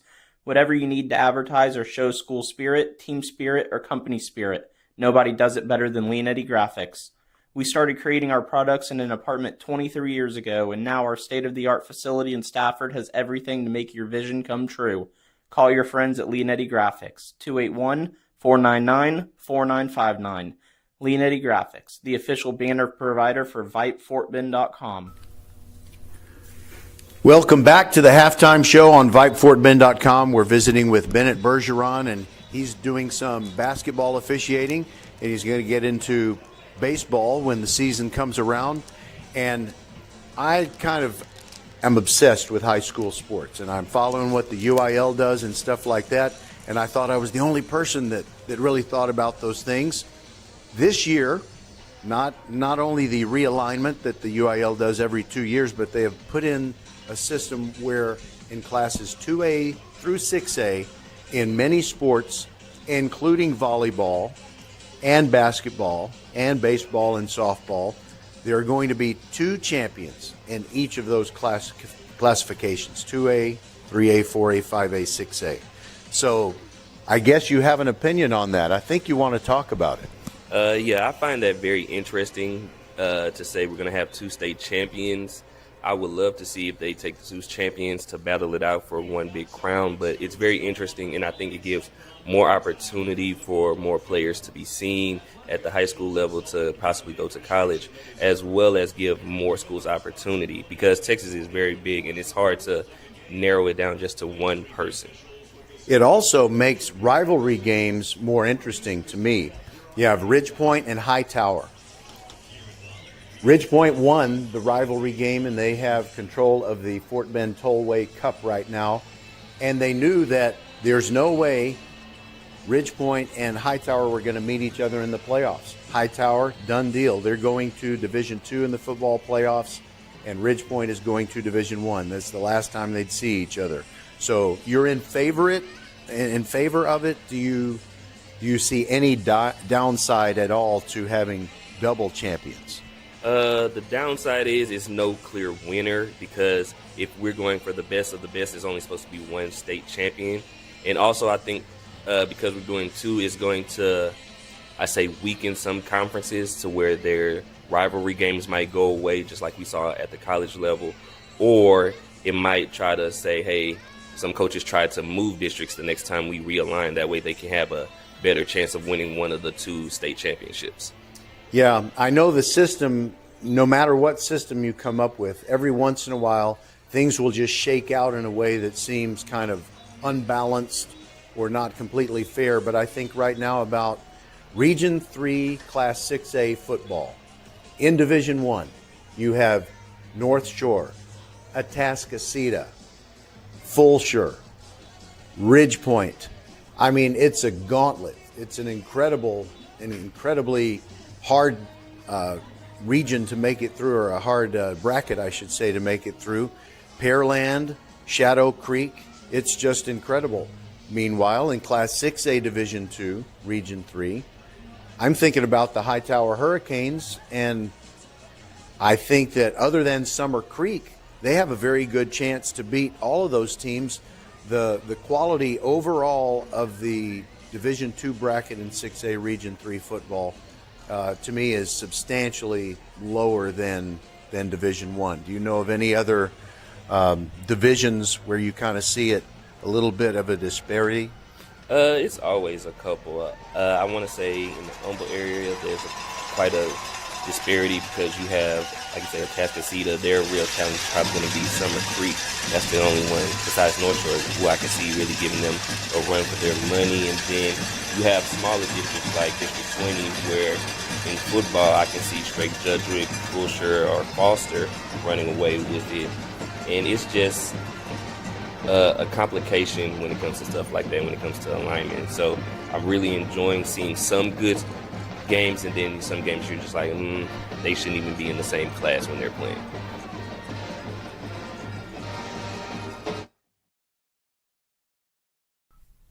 Leanetti Graphics, the gold standard in Fort Bend County for screen printing, embroidery, banners, signs, t-shirts, and all kinds of specialty items.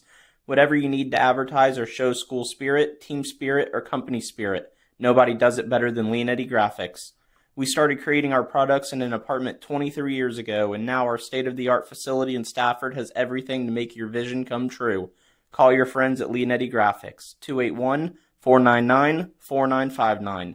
Leanetti Graphics, the official banner provider for VypeFortBend.com. All right, we are back. Thank you to Bennett Bergeron for joining us as our halftime guest, and we would have liked to spend a little bit more time talking to him, but it's all right. I just really commend him for stepping up to be a UIL official. We need so many more. There really is a crisis of having enough officials at all these public school events, because you think about how much Texas is growing. Seems like they're building new high schools all the time, so there are more teams, more games. And wait a minute, do we have a surprise onside coming up here? Brenham kicking off to start the third quarter and trailing Randle 21-0. Blue Cienega ready to kick off, and it'll be a median depth kick. And it comes down at the 27-yard line, and it is Keelan Sweeney taking it up to the 32. Short return. So with the score 21-0, it is not just absolutely out of reach, inconceivable.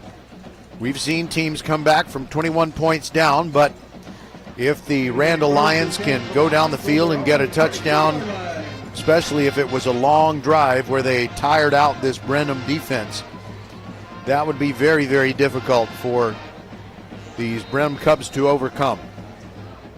Part of the scoreboard is not working. We don't know how many timeouts that Brenham has. We do know that they have 0 points. So here we go. 32-yard line, Keelan Sweeney starting at quarterback in the third quarter. Landon Williams-Callis running left. Gets enough yards for a first down. 11-yard pickup. Very routinely over one side. Getting a first down. And Job Rodriguez. You know, we talk about Bible names on our rosters all the time, and I see a lot of different ones. But Job, that's one I've never seen. I've never known of a kid with a first name Job. I've never known of an old man with a first name Job. J-O-B. You know, the one with the patience. All right, so first down at the 43-yard line, second play of the drive. Sweeney takes the snap, fakes it to Landon Williams-Callis, runs it up the middle, and gets absolutely stoned. Great team defense by these Brenham Cubs as Doyle Brown led the charge. And it's no gain, second down and 10. Brought down by number 29, Mason Sieber. Well, it was also Mason Sieber. I like that PA guy. He read our commercial, you know, our little promo to tell people in the stadium that the game is on VypeFortBend.com. It is always free to listen live or listen later on our podcast. Scribonic back in at quarterback. Takes the handoff, options left, pitches to Callis, cuts up the hash marks on the far side, and zigs and zags to the 50. And that's a gain of 7. Third down and 3 coming up. Landon Williams-Callis can He can stop on a dime and leave a nickel change and then shift into from 0 to 60 in about a half a second. It's amazing. Well, they did short him a yard. And it is 3rd down and 4. Scribonic with Landon Williams-Callis to his left. Mason Mixon, the H-back, to the left. There goes Landon Williams-Callis.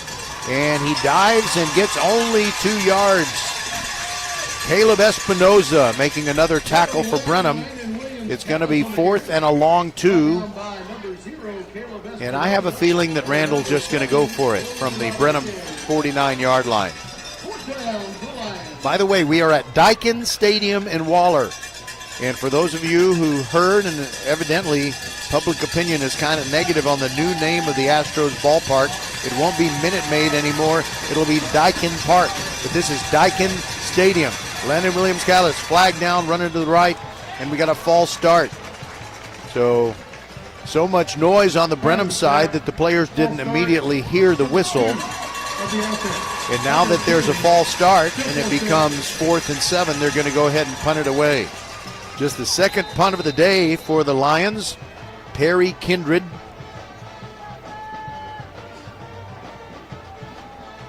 He'll kick it away to Jabrion Moore.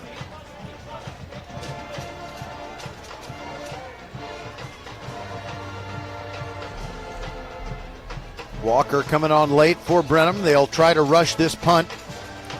Waist high snap. Kindred gets it away. It's a low liner. Bounces between the 25 and the 30. Takes one hop.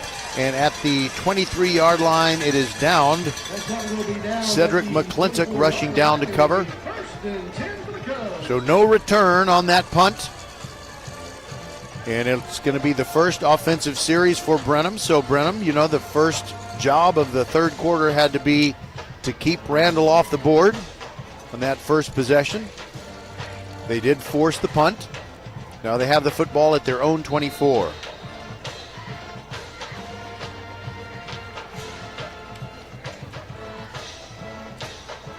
And it looks like we're going to have a different quarterback now. I think I see Cartel Brown going to be taking the snaps.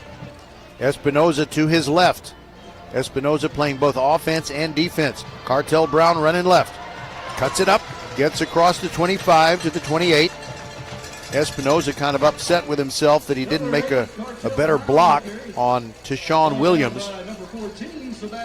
So it ends up being a 3-yard pickup. 2nd down and 7 coming up for Brenham. Less than 8.5 minutes to go in the third. Now Harvey has come back out there, and he is going to be the quarterback, and Upshaw is to his left. Now Upshaw is to his right. Upshaw went out with a tender leg in the second quarter, and they run him, and he ends up stopped for a loss of 1. Upshaw, who predicted that, or he said that, I think we're going to beat Randle. Well, so far he's not been able to. He and his teammates have not been able to do anything to back up that prophecy, I guess you would call it. 3rd down and 8 after that 1-yard loss. Walker is back in. Harvey taking his time. Clock now at 7.5 minutes to go in the third. Dropping back is Harvey. Here comes the rush. And he gets away, scrambles up the middle and slides short of the first down. He slides near the 30. Kindred was about to blow him up. So was Chase Sims. And they mark him at the 29. That's where he started sliding. So I don't know that there was a path to a first down or not, but when it's playoff football and you're down 21, you got to find something. Now Landon Zelinka, who went down with an injury on the punt return touchdown by Sean Smith in the second quarter, is back out there. And ready to punt it away. Sean Smith is back there, so is DeCorian Rubin. Excellent snap. He gets it away. It's a wobbly one that lands near the Randle 45. And DeCorian Rubin is a little too close to that punt. He had to hop over it as it rolled under his feet. And it dies at the 41-yard line. So that'll be the place that Randle begins the second possession of this third quarter, and they still lead at 21-0.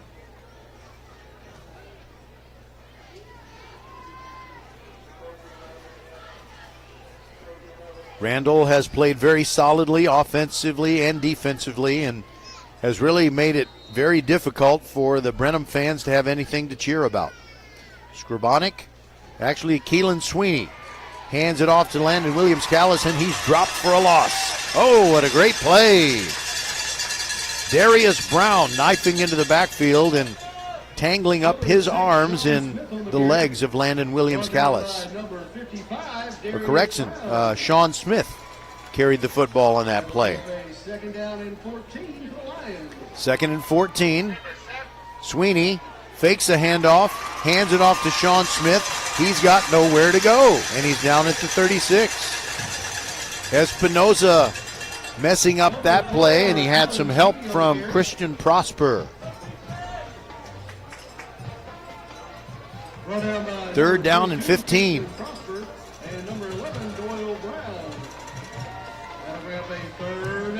So Keelan Sweeney and Tyler Scribonic sharing the quarterback duties so far in the second half. It's going to be an empty backfield on 3rd and 15. 3 wides to the left, 2 to the near side. Sweeney drops back, steps up in the pocket. Is he going to run? Yes, he is. Zigs and zags, and his legs kind of buckle underneath him, and he doesn't get but about half of what he needed for the first down. He goes down at the 47-yard line. Randle will punt again on 4th and 5. Perry Kindred to punt it away to Jabrion Moore.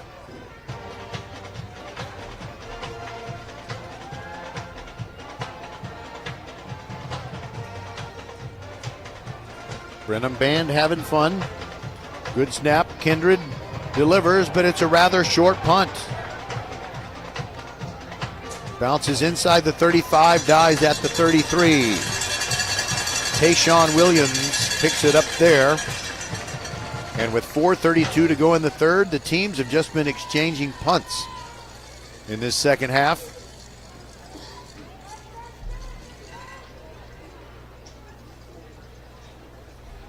And if Randle can basically play Brenham to a stalemate, that will be good enough.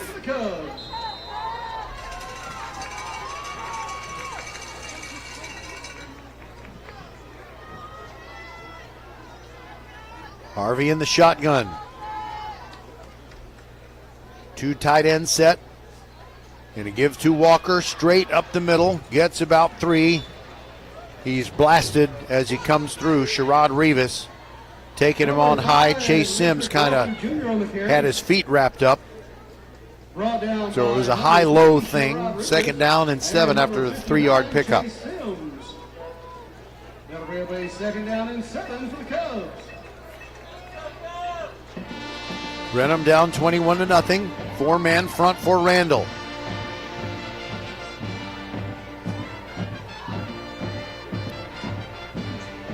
Randle's band playing while Brenham has the ball.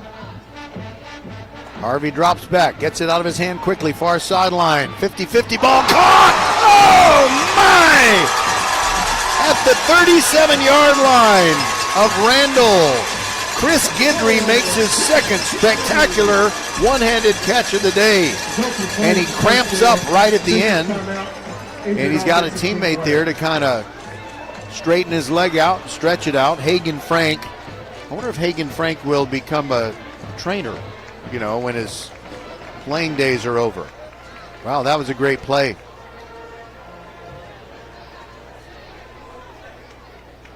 Guidry is kind of on all fours now and gets a big hand from the Brenham fans as he now breaks into a trot on his way back to the bench. You know you will see him again soon. Wow, that was some kind of catch.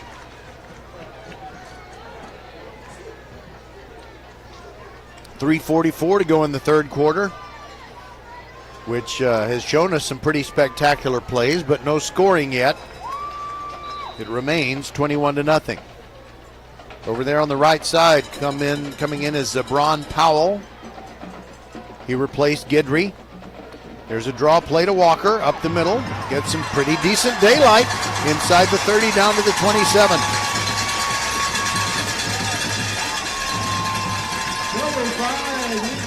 We had a little bit of sunlight show up near the end of the second quarter, but it quickly faded away, and we've had clouds overhead all throughout the afternoon, other than that little respite late in the second. 63 degrees right now. Harvey hands off to Walker, running left, can't get out of the backfield. Great pursuit. You see that all the time. Kerry Spires makes the tackle on that one. Walker Jr. on the carry. Brought down by number 15. Kerry Spires the fourth. Brenham with some personnel changes on 3rd down and 2. You can bet this is 4-down territory for them. Walker coming out. You got Espinosa in there basically playing the role of running back. And they're going to snap it directly to him. Kind of a wildcat situation. And it goes over his head. He has to retreat. He's hit in the backfield. Drop for a loss. Oh, so disheartening for Brenham. LeJalen Miller and Ryan Mallory poured in on him as the snap was coming in kind of hot. It bounced off his hand. He had to go back a step or two. And now they're going to bring on the punting unit.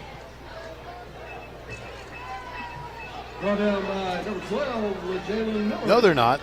They're just bringing on new personnel so they can throw for a first down. It's now 4th and 10 after that play where they lost yardage on the high shotgun snap. Harvey back in there. Walker to his right. Walker goes in motion. Harvey steps up, far sideline, lofts it up, and Guidry is taken down. It's going to be defensive pass interference. I think Blake Thompson was stride to stride with him. He didn't really mean to, but the legs got tangled up. And we've got 1:33 to go in this third quarter. Still 21-0. Number 8 of the defense. A penalty enforced. Okay, so it was Blake Thompson. It was holding, not interference, but Brian Randle is letting the officials know that he doesn't agree at all. He is livid. He is very, very upset. But the head coach of the Lions goes back to the sideline. 10-yard penalty. Automatic first down. Fresh set of downs for Brenham as they go from the 27-yard line of Randle. Harvey drops back, steps up in the pocket. He's going to keep it. Gets to the 20, slides before he gets to the 15. And that is short of a first down, but 2nd and short is a good situation for Brenham. And now they bring in a new personnel package, presumably on one of those plays where they just want to run it straight forward and use their beef to get the yardage. Upshaw going to take the direct snap on 2nd and 2. No, he's going to throw it. Throws it near sideline. Hideout play. Guidry. Touchdown.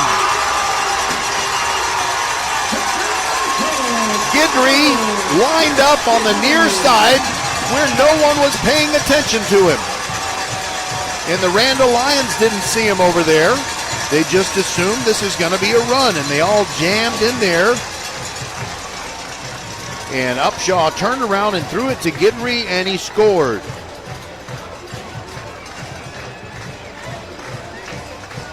Now the extra point attempt. Nobody rushes it. They stand around. It looks like nothing's happening, but the kick counts. Blue Siniega scores to make it 21-7. Brenham will kick off when we return.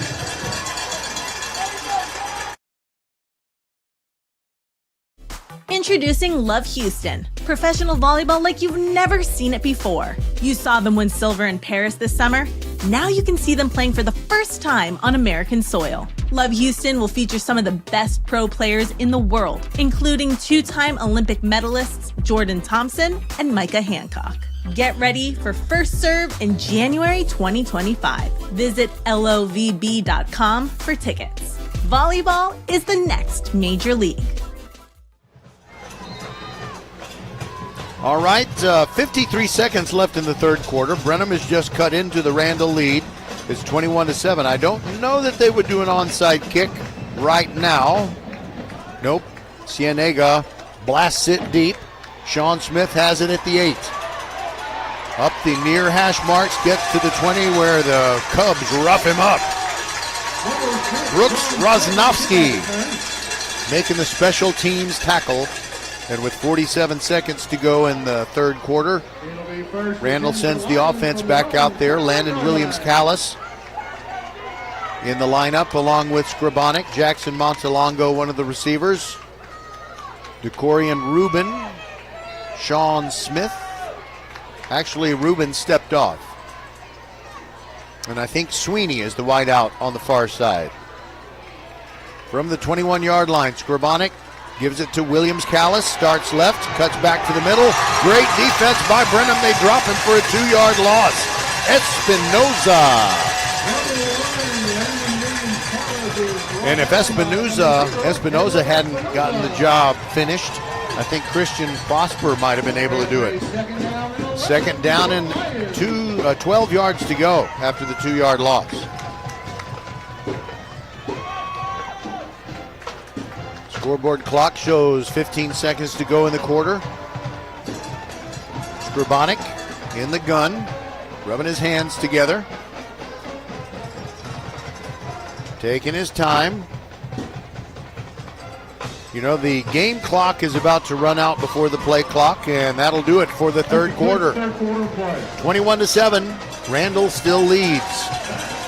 12 minutes away from a berth in the regional final to take on Iowa Colony for supremacy in Region 3 of Class 5A2. We'll be right back.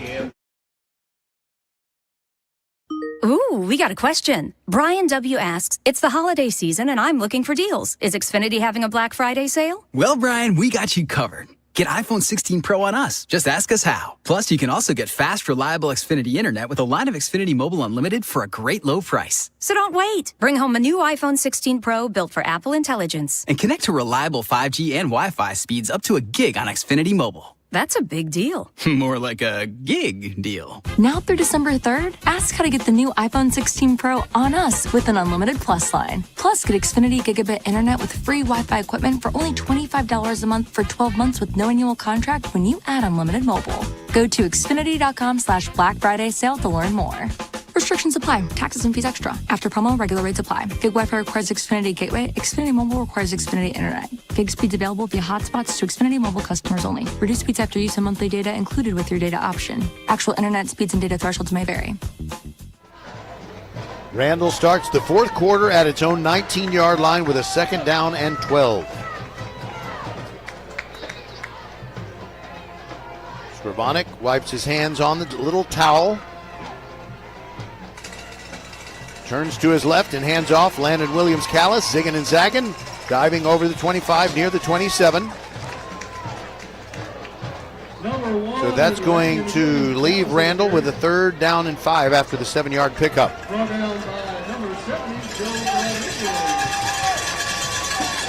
Job Rodriguez made another tackle. Big down coming here. You'll hear the Brenham fans really get into it if their team is able to hold here. Sweeney goes in motion. He got tripped receivers on the near side. Scribonic rolling left. Here comes the pursuit. Throws for Sean Smith. Incomplete. Randle will need to punt. Sean Smith was well covered. Two players were there. Walker and also Tylen Powell. Oh, my goodness. Oh, I didn't see the flag. Offside against Brenham. Oh, that's very discouraging for the Cubs and their fans. They got what looked like a third down stop and were forcing a punt, and now the sticks move because of the offsides penalty. And they move Sweeney to quarterback, and Scribonic is the wideout on the near side. Sean Smith in the slot. Here's the snap to Sweeney, hands off to Williams-Callis. No, he keeps it. Can't get out of the backfield. Tylan Powell wrapped up his feet, and his buddies came in and finished the job, including Doyle Brown. Number 4, Keelan Sweeney on the carry. Second down and 13. Number 3, Jubron Moore, and number 6, Tylan Powell. Second down, 13 for Lions. They keep Scribonic in as a wide receiver. Although, you know, with his body type and he's more power than speed, he would make a pretty good tight end or H-back. Sweeney ready for the snap.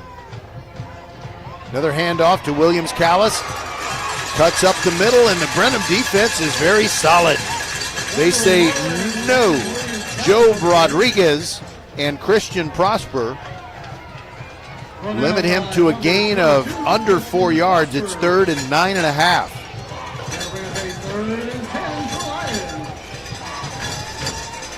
Well, at least with it 3rd and 9.5, an offsides penalty won't make it a first down. Sweeney looking over at the Randle bench. Brooks Hack is the offensive coordinator and play caller. Play clock at 4. They get it snapped.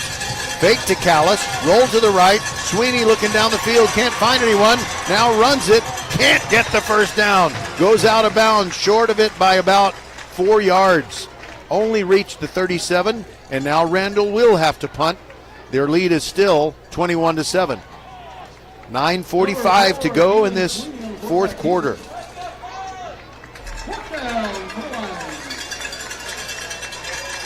Perry Kindred, job one for him is just get the ball out of there. Jabrion Moore looking over at the sideline for a little direction. From the 37, it's a little bit of a high snap, but Kindred gets it away. It's a low kick, end over end, literally. And it dies at the 36-yard line. Just a 26-yard punt with no return.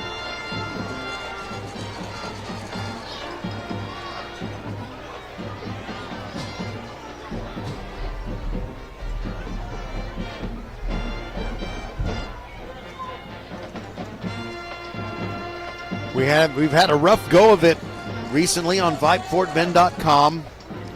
As 2 Fridays ago, Ridge Point lost to North Shore, dropped out of the playoffs. Then on Saturday, the Fulshire girls lost the state volleyball final. Now run to the right.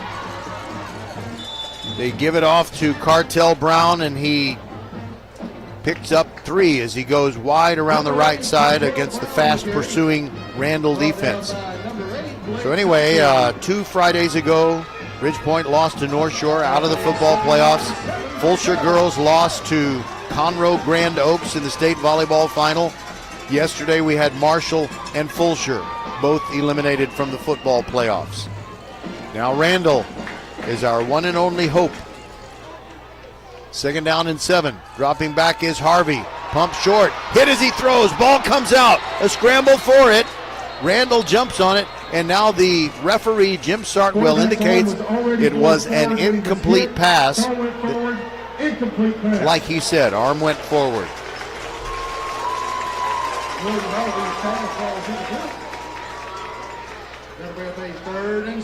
Third and 7 coming up. This is a big down and distance situation. Brenham doesn't have a whole lot of time to play with. They don't have that many possessions left. 8:52 to go, and they trail 21-7. They might go for it on 4th down if necessary.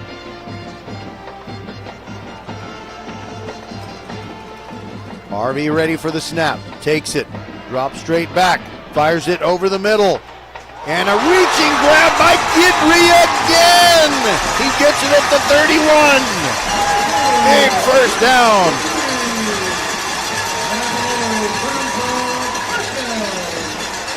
"31-yard pickup." The amazing Chris Guidry. There's almost no pass that he can't catch. The flag is for a sideline warning against Brenham bench. Okay, Brenham bench has been given a sideline warning earlier in the game. Randle's bench got a sideline warning.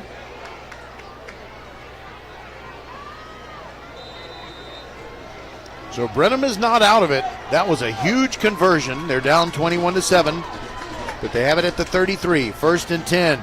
Jordan to pass again. Walker near the sideline. Hit hard near the 30 just to pick up a 3. Jaquin Parker brought him down to the open field. Brought down by number 8, Blake Thompson, and number 13, Jaquin Parker. I was thinking he might, he being Walker, thought he might turn toward the sideline and go out of bounds, but he turned back inward, and so the clock is still running. It'll be under 8 minutes before they snap it again. Harvey fakes the draw, throws over the middle. The slant is good. And it's Guidry again, a diving catch at the 17. They mark him at the 19. I think they should have given him the 17. But that's the first down. It moves the sticks. Think of First Tire and Automotive. For all your car care needs, check them out at firsttireandauto.com. 1st and 10 from the 19. And we got a timeout. Randle timeout. We'll take it with him. VypeFortBend.com. 7:33 to go. 21-7. Lions.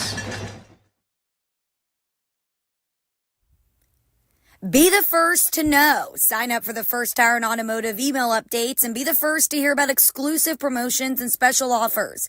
Plus, get a $10 off coupon for your next service just for joining. First Tire and Automotive always treats you like family and puts you first. $15 off your next battery purchase and $75 off service totaling $500 or more. Head to the website for even more specials and to set your appointment. FirstTireandAuto.com. First Tire and Automotive, supporting school and youth sports programs for over 26 years. Get to one of First Tire and Automotive's 4 convenient locations in Sugar Land and Cinco Ranch. FirstTireandAuto.com. All right, Randle wanted to reorganize defensively. Ball at the 19. 1st and 10 for Brenham, trailing 21-7. They're starting to believe. In the gun, Jordan takes a low snap, and I think we've got a false start on Brenham. Start the snap, false start, number 4 of the offense. Red penalty, still first down. Waller, thank you very much, folks at Waller, especially Ms. Durham. She and her staff are wonderful. This is a great place for a high school playoff game. Great sight lines. We have a great place to set up. All right, 1st and 15 after the false start penalty. The ball at the 24. Jordan steps up in the pocket, fires it toward the sideline, and it's caught. No, dropped. And you know what? I don't think it would have been counted as a catch. Zebron Powell, though he made a supreme effort, was hit, and his feet didn't come down inside the boundary. And he is hurt. He's off the field, but they're still going to stop action on the field. All right, 2nd down and 15 when we return. Ooh, we got a question. Brian W. asks, it's the holiday season and I'm looking for deals. Is Xfinity having a Black Friday sale? Well, Brian, we got you covered. Get iPhone 16 Pro on us. Just ask us how. Plus, you can also get fast, reliable Xfinity Internet with a line of Xfinity Mobile Unlimited for a great low price. So don't wait. Bring home a new iPhone 16 Pro built for Apple Intelligence. And connect to reliable 5G and Wi-Fi speeds up to a gig on Xfinity Mobile. That's a big deal. More like a gig deal. Now through December 3rd, ask how to get the new iPhone 16 Pro on us with an unlimited Plus line. Plus, get Xfinity Gigabit Internet with free Wi-Fi equipment for only $25 a month for 12 months with no annual. Deepest apologies, Xfinity, our best sponsor. We couldn't do this without them. We'll make good on that, but they are already playing again. 2nd down and 15. Powell, by the way, was okay and walked to the bench. Harvey dropping back on 2nd and 15. Throws off his back foot, got a completion near the 15, skirting the sideline down near the 12. It is about 3 yards short of a first down. Cartel Brown with a catch along the sideline. 3rd down and 3. A field goal is pretty useless for Brenham. This is definitely going to be 4th down territory.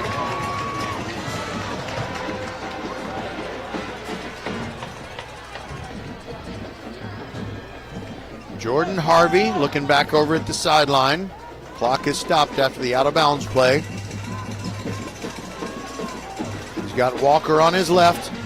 Takes the snap, give to Walker, runs, and picks up the first down.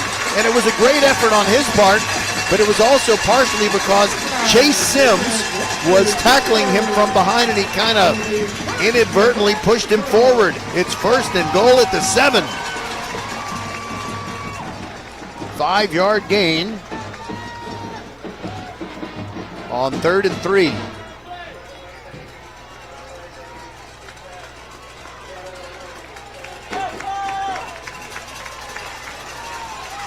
Brenham trying to make it a one-score game. They're down 21-7. And Harvey throws. It is too high for any receiver, even Guidry. There were 4 defenders and 2 receivers clustered up near the R in Waller. Painted in the end zone. By the way, this is a very fast track. It's a field turf surface, but very hard, not spongy. So it is a tribute to both defenses that they have kind of kept the speed of both offenses neutralized for the most part. Harvey sends Walker in motion, fakes the swing pass, throws over the middle. Touchdown, Brenham! Cartel Brown!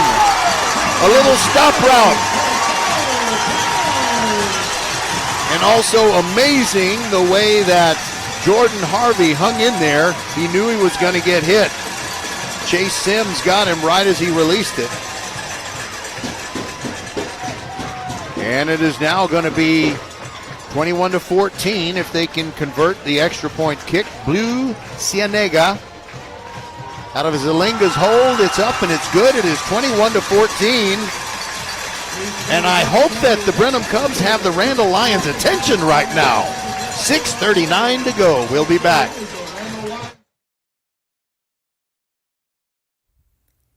Be the first to know. Sign up for the First Tire and Automotive email updates and be the first to hear about exclusive promotions and special offers. Plus, get a $10 off coupon for your next service just for joining. First Tire and Automotive always treats you like family and puts you first. $15 off your next battery purchase and $75 off service totaling $500 or more. Head to the website for even more specials and to set your appointment. FirstTireandAuto.com. First Tire and Automotive, supporting school and youth sports programs for over 26 years.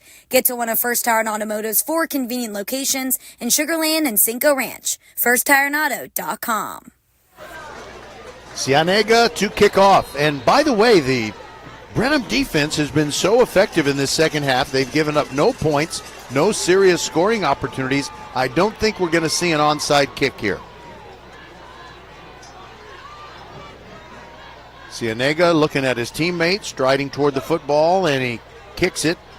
Medium depth. It's going to come down at the 13-yard line.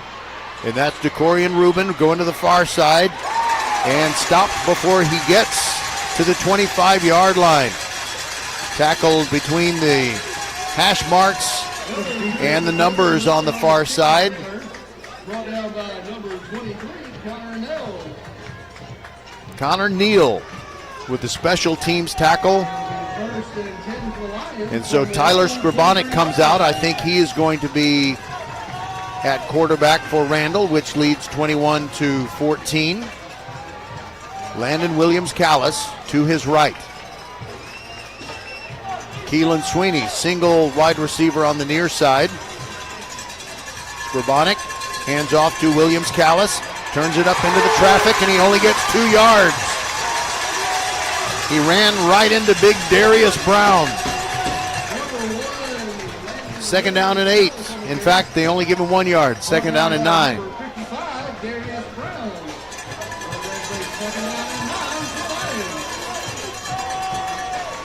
I'm sure Randle doesn't want to punt the football away to Brenham. So they can't go too cautious and try to spin clock. 6 minutes left, clock ticking down.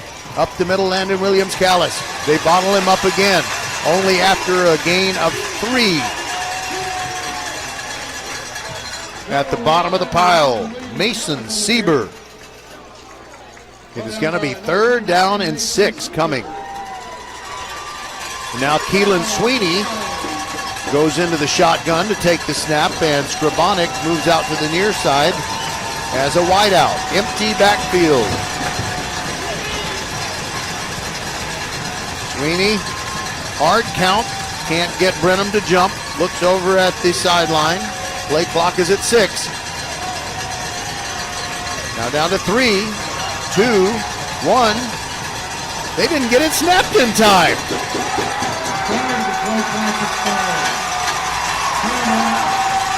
Oh, okay. Just in case you didn't hear him, our referee Jim Sartwell said prior to the play clock expiring, Randle called a timeout. We'll take it with him. This is VypeFortBend.com.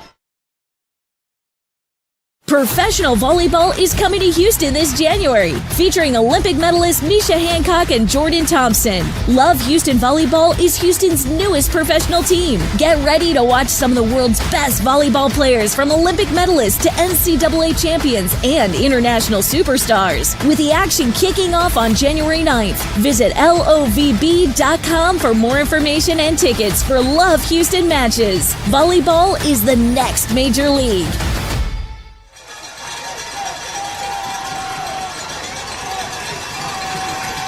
Brenham fans are shaking their cowbells. They are fired up, looking to get a stop on 3rd and 6. Randle leading 21-14. But offensively, they've been pretty much silent in the second half. Pistol formation, Scribonic at quarterback. And now, timeout Brenham. We'll be back.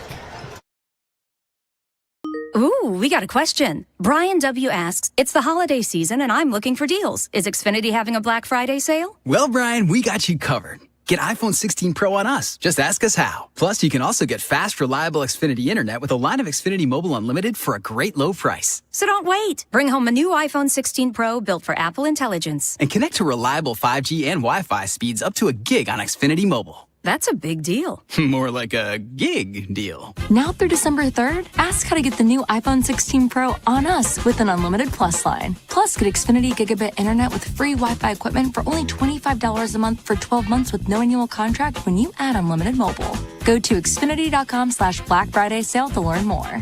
Restrictions apply. Taxes and fees extra. After promo, regular rates apply.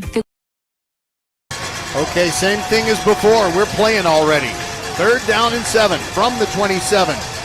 Randle leading by a touchdown, needs to convert. Mason Mixon in motion, sets up as an H-back. Scribonic fakes the handoff, rolls out, throws for Landon Williams-Callis. He's got it on the run. 40, 35, 30, 25, 20, 15, cuts back to the middle. 10, touchdown, Randle Lions! Oh, what a big play, a beautiful call. They faked the handoff.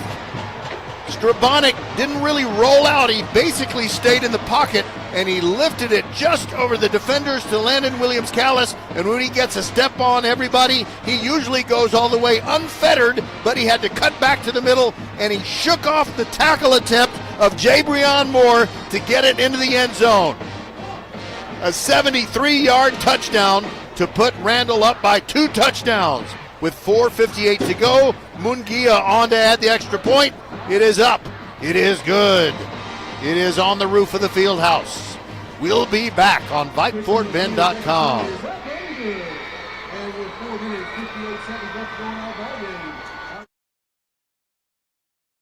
Ooh, we got a question. Brian W. asks, it's the holiday season and I'm looking for deals. Is Xfinity having a Black Friday sale? Well, Brian, we got you covered. Get iPhone 16 Pro on us. Just ask us how. Plus, you can also get fast, reliable Xfinity Internet with a line of Xfinity Mobile Unlimited for a great low price. So don't wait. Bring home a new iPhone 16 Pro built for Apple Intelligence. And connect to reliable 5G and Wi-Fi speeds up to a gig on Xfinity Mobile. That's a big deal. More like a gig deal. Now through December 3rd, ask how to get the new iPhone 16 Pro on us with an unlimited Plus line. Plus, get Xfinity Gigabit Internet with free Wi-Fi equipment for only $25 a month for 12 months with no annual contract when you add unlimited mobile.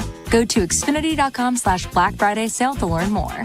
Restrictions apply. Taxes and fees extra. After promo, regular rates apply. Gig Wi-Fi requires Xfinity Gateway. Xfinity Mobile requires Xfinity Internet. Gig speeds available via hotspots to Xfinity Mobile customers only. Reduced speeds after use of monthly data included with your data option. Actual internet speeds and data thresholds may vary. Mungia's kickoff is a touchback. Well, these Randle Lions look like maybe their season was on the brink. Looked like if they were going to punt the football away, Brenham has so much momentum, they would be able to score and tie it up. Maybe even go for two and take the lead. But then Landon Williams-Callis, who'd been bottled up mostly in the running game, he does have a 10-yard touchdown run. Now he has his second touchdown, and that came through the air. 73 yards from Tyler Skrabonic. Now it's got to be something of a hurry-up offense for Brenham. They send in a new running back. It is C.J. Glover. He's standing to the right of Jordan Harvey. From the 25, 1st and 10, scramble by Harvey, flings it toward the sideline, and a great job by the young man. Gets outside what would have been what they call the tackle box and fires it across the line of scrimmage, so it is not grounding. 2nd and 10. 4:52 to go.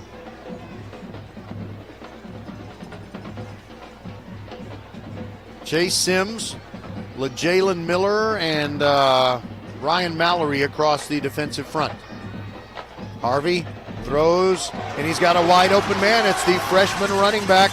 Gets it across the 45 to the 47. That's a 25-yard pickup. Correction, 22-yard pickup for C.J. Glover. They just left uncovered as he swung out of the backfield on the near side. 4:45 to go, and the clock stops as Glover was bumped out of bounds. 1st and 10 from the 47, low snap. Harvey avoids the rush, looks down the field, fires, and it's incomplete. Uncatchable by anybody, and that's okay. Guidry, by the way, made the attempt to catch it, and now he's having to sit down and stretch out a cramp in his right leg. He'll stay on the sideline. C.J. Glover comes off. Gets a couple of pats on the helmet. The incomplete pass stops the clock with 4:38 to go. 2nd down and 10 coming up. Near hash. Brenham going left to right in this 4th quarter, down by 2 touchdowns. Harvey steps up. Hit! Down he goes! Chase Sims got him. And he's doing the sack dance. It's going to be 3rd down and 18 after that 8-yard loss on the sack. Well, the cream rises to the top. Landon Williams-Callis with the big play on the long touchdown, and Chase Sims with a sack that might be more than Brenham can overcome. 3rd down and 18. Randle defenders bouncing up and down, trying to get the crowd to make noise. Harvey drops back, looks to his left to the far sideline. He's got a completion, but it's a gain of only about 11 yards. It gets him out to the 42. And they still need 5 yards for the 1st down on 4th down. Oh, yeah, it was Zabron Powell. Sorry, I neglected to mention that. So Randle knows if they get a stop here, it's pretty much over. 3.5 minutes to go. Clock still running. Harvey steps up there, looks back at the sideline. Valuable time ticking away. It's actually 4th and 15. I said 4th and 5. 4th and 15. Dropping back is Harvey. Throws over the middle. Guidry caught it, but blasted short of the first down. He gained about 11. He needed 15. Guidry gets up. He's okay. And someone for Randle got the worst of it. And I think that's Sherrod Rivas. There's a big collision. And it's going to be 1st and 10 for the Lions from their own 47. The concern right now is Rivas's condition. I think he's going to be okay. He's on his back with his knees up.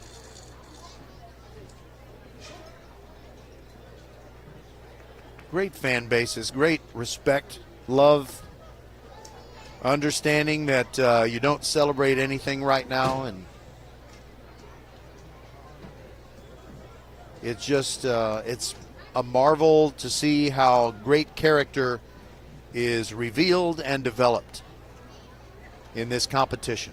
And it's been a real pleasure to be here to watch Brenham and Randle play a tough, competitive playoff football game. Looks like they're going to lift Rivas to his feet in just a moment. They're taking it nice and slow.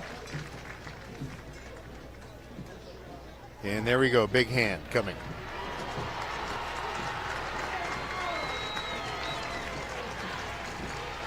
He looks like he's going to be okay. His left hand kind of on his left hip or left gluteus maximus.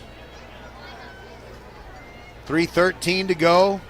It is Randle football, and they just need to spend some clock and finish off a 28-14 win. The Cubs. Was a completed pass, short of the line of the game. First down, Randle. Okay, you heard Coach referee Jim Sartwell. All right, so 2 timeouts left for the Cubs. And the scoreboard at the south end keeps flickering on and off, half of it. But I did see that before the lights went out on the right side of it. 2 timeouts left for Brenham. Scribonic hands it off. Williams Callis bouncing outside, gets outside the numbers, inside the 40, makes a move, and bumped out of bounds near the 20. Quincy Adams made the play, but it looks like maybe Randle has just pushed Brenham past the breaking point.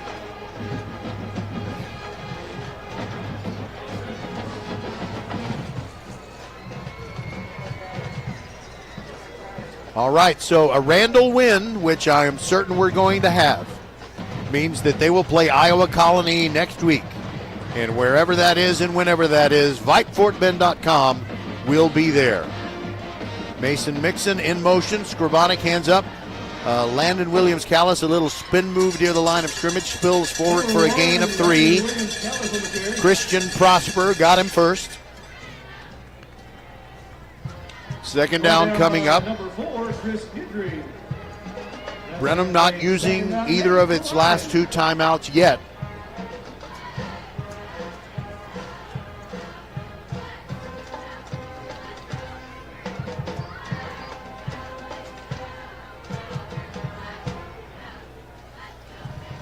Play clock at 10. Scribonic now ready to call for the snap. Clock at 4. Takes the snap. It's Landon Williams Callis into the scrum. Not much there. A yard or 2. Down to the 20. And it'll be 3rd down coming and still 6 to go. A long 6. Timeout Brenham. We'll take it with him. This is VypeFortBend.com. 1 timeout remaining in the second half of play. Professional volleyball is coming to Houston this January, featuring Olympic medalists Misha Hancock and Jordan Thompson. Love Houston Volleyball is Houston's newest professional team. Get ready to watch some of the world's best volleyball players, from Olympic medalists to NCAA champions and international superstars, with the action kicking off on January 9th. Visit lovb.com for more information and tickets for Love Houston matches. Volleyball is the next major league.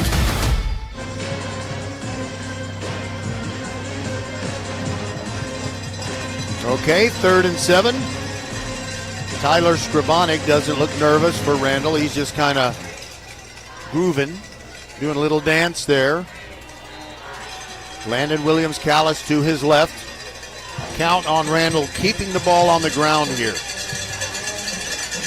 Long count Scribonic, play clock at 15. He looks back over at the bench. You've got 2:17 left. Clock frozen after the Brenham timeout. Give to Williams-Callis. Heavy traffic. Pushing the pile are the Randle Lions, but 3 yards short of the first down at the 16. And the last timeout of the game taken by the Brenham Cubs with 2:09 left, and we'll keep it right here. And final timeout, second half play.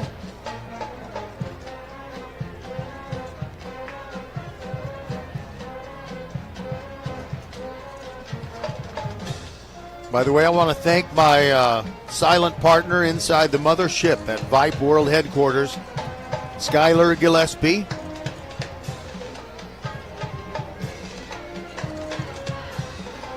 Making sure everything's right. And by the way, we're just, I have been able to discipline myself not to think about that which is coming up later on. If you're any kind of Texan, you have to be making appointment television, or, you know, if you got a ticket, great. But if not, you got to be watching the Aggies and the Longhorns tonight. I get a sense that there are a lot more Aggie backers among the folks at this game than there are Longhorn fans. By the way, Christian Munguia is coming on, and they're going to ask him to make a field goal of 34 yards on 4th and 4. Keelan Sweeney is the holder. The ball almost on the right hash mark. Excellent snap and hold. Munguia bangs it. No good. He missed it to the left, but no harm done. So with 2 minutes and 4 seconds, somehow Brenham needs to score 2 touchdowns.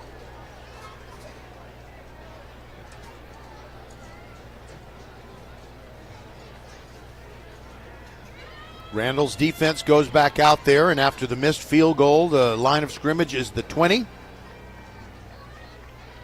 Brenham has used all of its timeouts.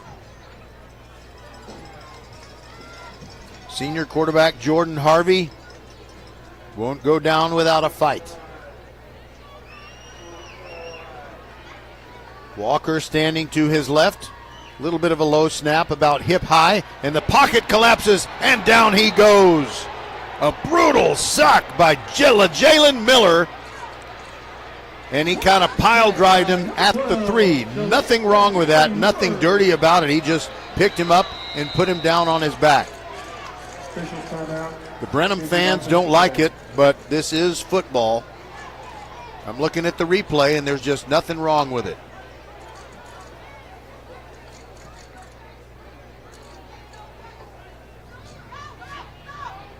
And Harvey remains down. The trainers are checking him out. We'll be back after this. Ooh, we got a question. Brian W. asks, it's the holiday season and I'm looking for deals. Is Xfinity having a Black Friday sale? Well, Brian, we got you covered. Get iPhone 16 Pro on us. Just ask us how. Plus, you can also get fast, reliable Xfinity internet with a line of Xfinity Mobile Unlimited for a great low price. So don't wait. Bring home a new iPhone 16 Pro built for Apple Intelligence. And connect to reliable 5G and Wi-Fi speeds up to a gig on Xfinity Mobile. That's a big deal. More like a gig deal. Now through December 3rd, ask how to get the new iPhone 16 Pro on us with an unlimited Plus line. Plus, get Xfinity Gigabit Internet with free Wi-Fi equipment for only $25 a month for 12 months with no annual contract when you add unlimited mobile. Go to Xfinity.com/Black Friday sale to learn more. Restrictions apply. Taxes and fees extra. After promo, regular rates apply. Gig Wi-Fi requires Xfinity Gateway. Xfinity Mobile requires Xfinity Internet. Gig speeds available via hotspots to Xfinity Mobile customers only. Reduced speeds after use of monthly data included with your data option. Actual internet speeds and data thresholds may vary. Leanetti Graphics, the gold standard in Fort Bend County for screen printing, embroidery, banners, signs, t-shirts, and all kinds of specialty items. Whatever you need to advertise or show school spirit, team spirit, or company spirit, nobody does it better than Leonetti Graphics. We started creating our products in an apartment 23 years ago, and now our state-of-the-art facility in Stafford has everything to make your vision come true. Call your friends at Leonetti Graphics, 281-499-4959. Leonetti Graphics, the official banner provider for VypeFortBend.com. All right, Jordan Harvey is walking slowly off the field, and I think his heart hurts worse than his body. And it looks like sophomore quarterback Hudson Hartstack is about to take the last few snaps of the 2024 season. Second and long from the 11-yard line. He swings a pass to Walker, but it's off target, and Walker can't make the catch. So it's now 3rd and 19 from the 6-yard line of the Brenham Cubs. Make it the 11-yard line, sorry.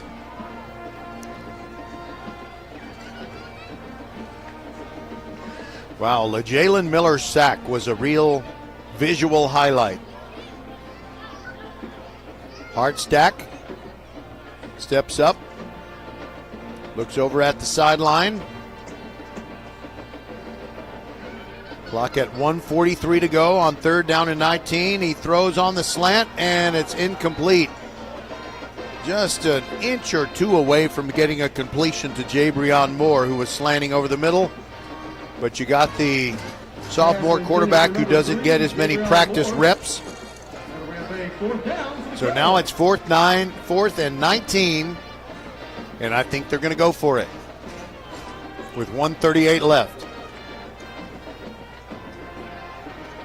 Hartstack, low snap, drops back, throws, slant, and the pass is incomplete. I heard a whistle of some kind, but nothing unusual about the play. It's just an incomplete pass. The ball goes over on downs, and the Randle Lions need to do nothing more than run out the final minute 34. Congratulations in advance to Coach Brian Randle, his staff, and his team. Great job coming through, and now they will play a familiar foe in the regional final. That is to say the state quarterfinals against Iowa Colony next week. And because we have our Leonetti Graphics banners around the stadium, I've got to go get those things, before somebody else removes them. That would be bad. I got to go get them, so I'm going to say a quick goodbye when it's time. All right, Mason Mixon and Deshaun Burton standing to either side of Tyler Scribonic, who takes a knee. He'll only need to do that 1 or 2 more times, and that'll be that. And you won't hear quite the cheer because the Randle fans are over on the far side, and there are only about half as many of them as there are Brenham fans. Brenham used up all of its timeouts at the appropriate time and just could not get that one additional big play. Landon Williams-Callis way behind Scribonic in victory formation as the tackler of last resort. The play clock is down to 4, game clock to 55. Scribonic calls for the snap, takes it, takes another knee. He'll have to do that once more.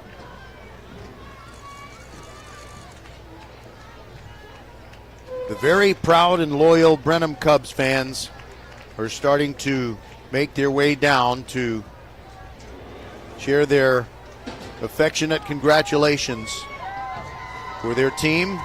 And now Scribonic takes the final knee, and that will do it. 25 seconds yet to tick off the clock. Both teams line up at the 50-yard line, and they'll do the handshake, and then Randle will celebrate. Brenham fans cheering in appreciation of their team, who had such a fantastic season. Big win over Liberty Hill last week.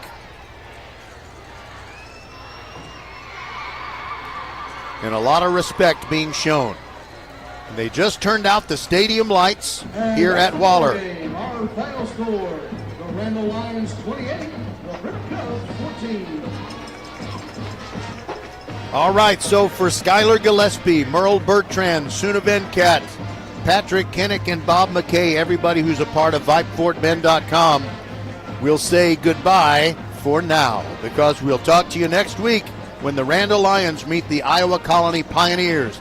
2 straight games against teams that wear green uniforms. God bless you. Hope you had a great Thanksgiving, and we will talk to you next week. Randle gets the win, 28-14 over Brenham. And God bless you, Brenham folks. We'll be back next week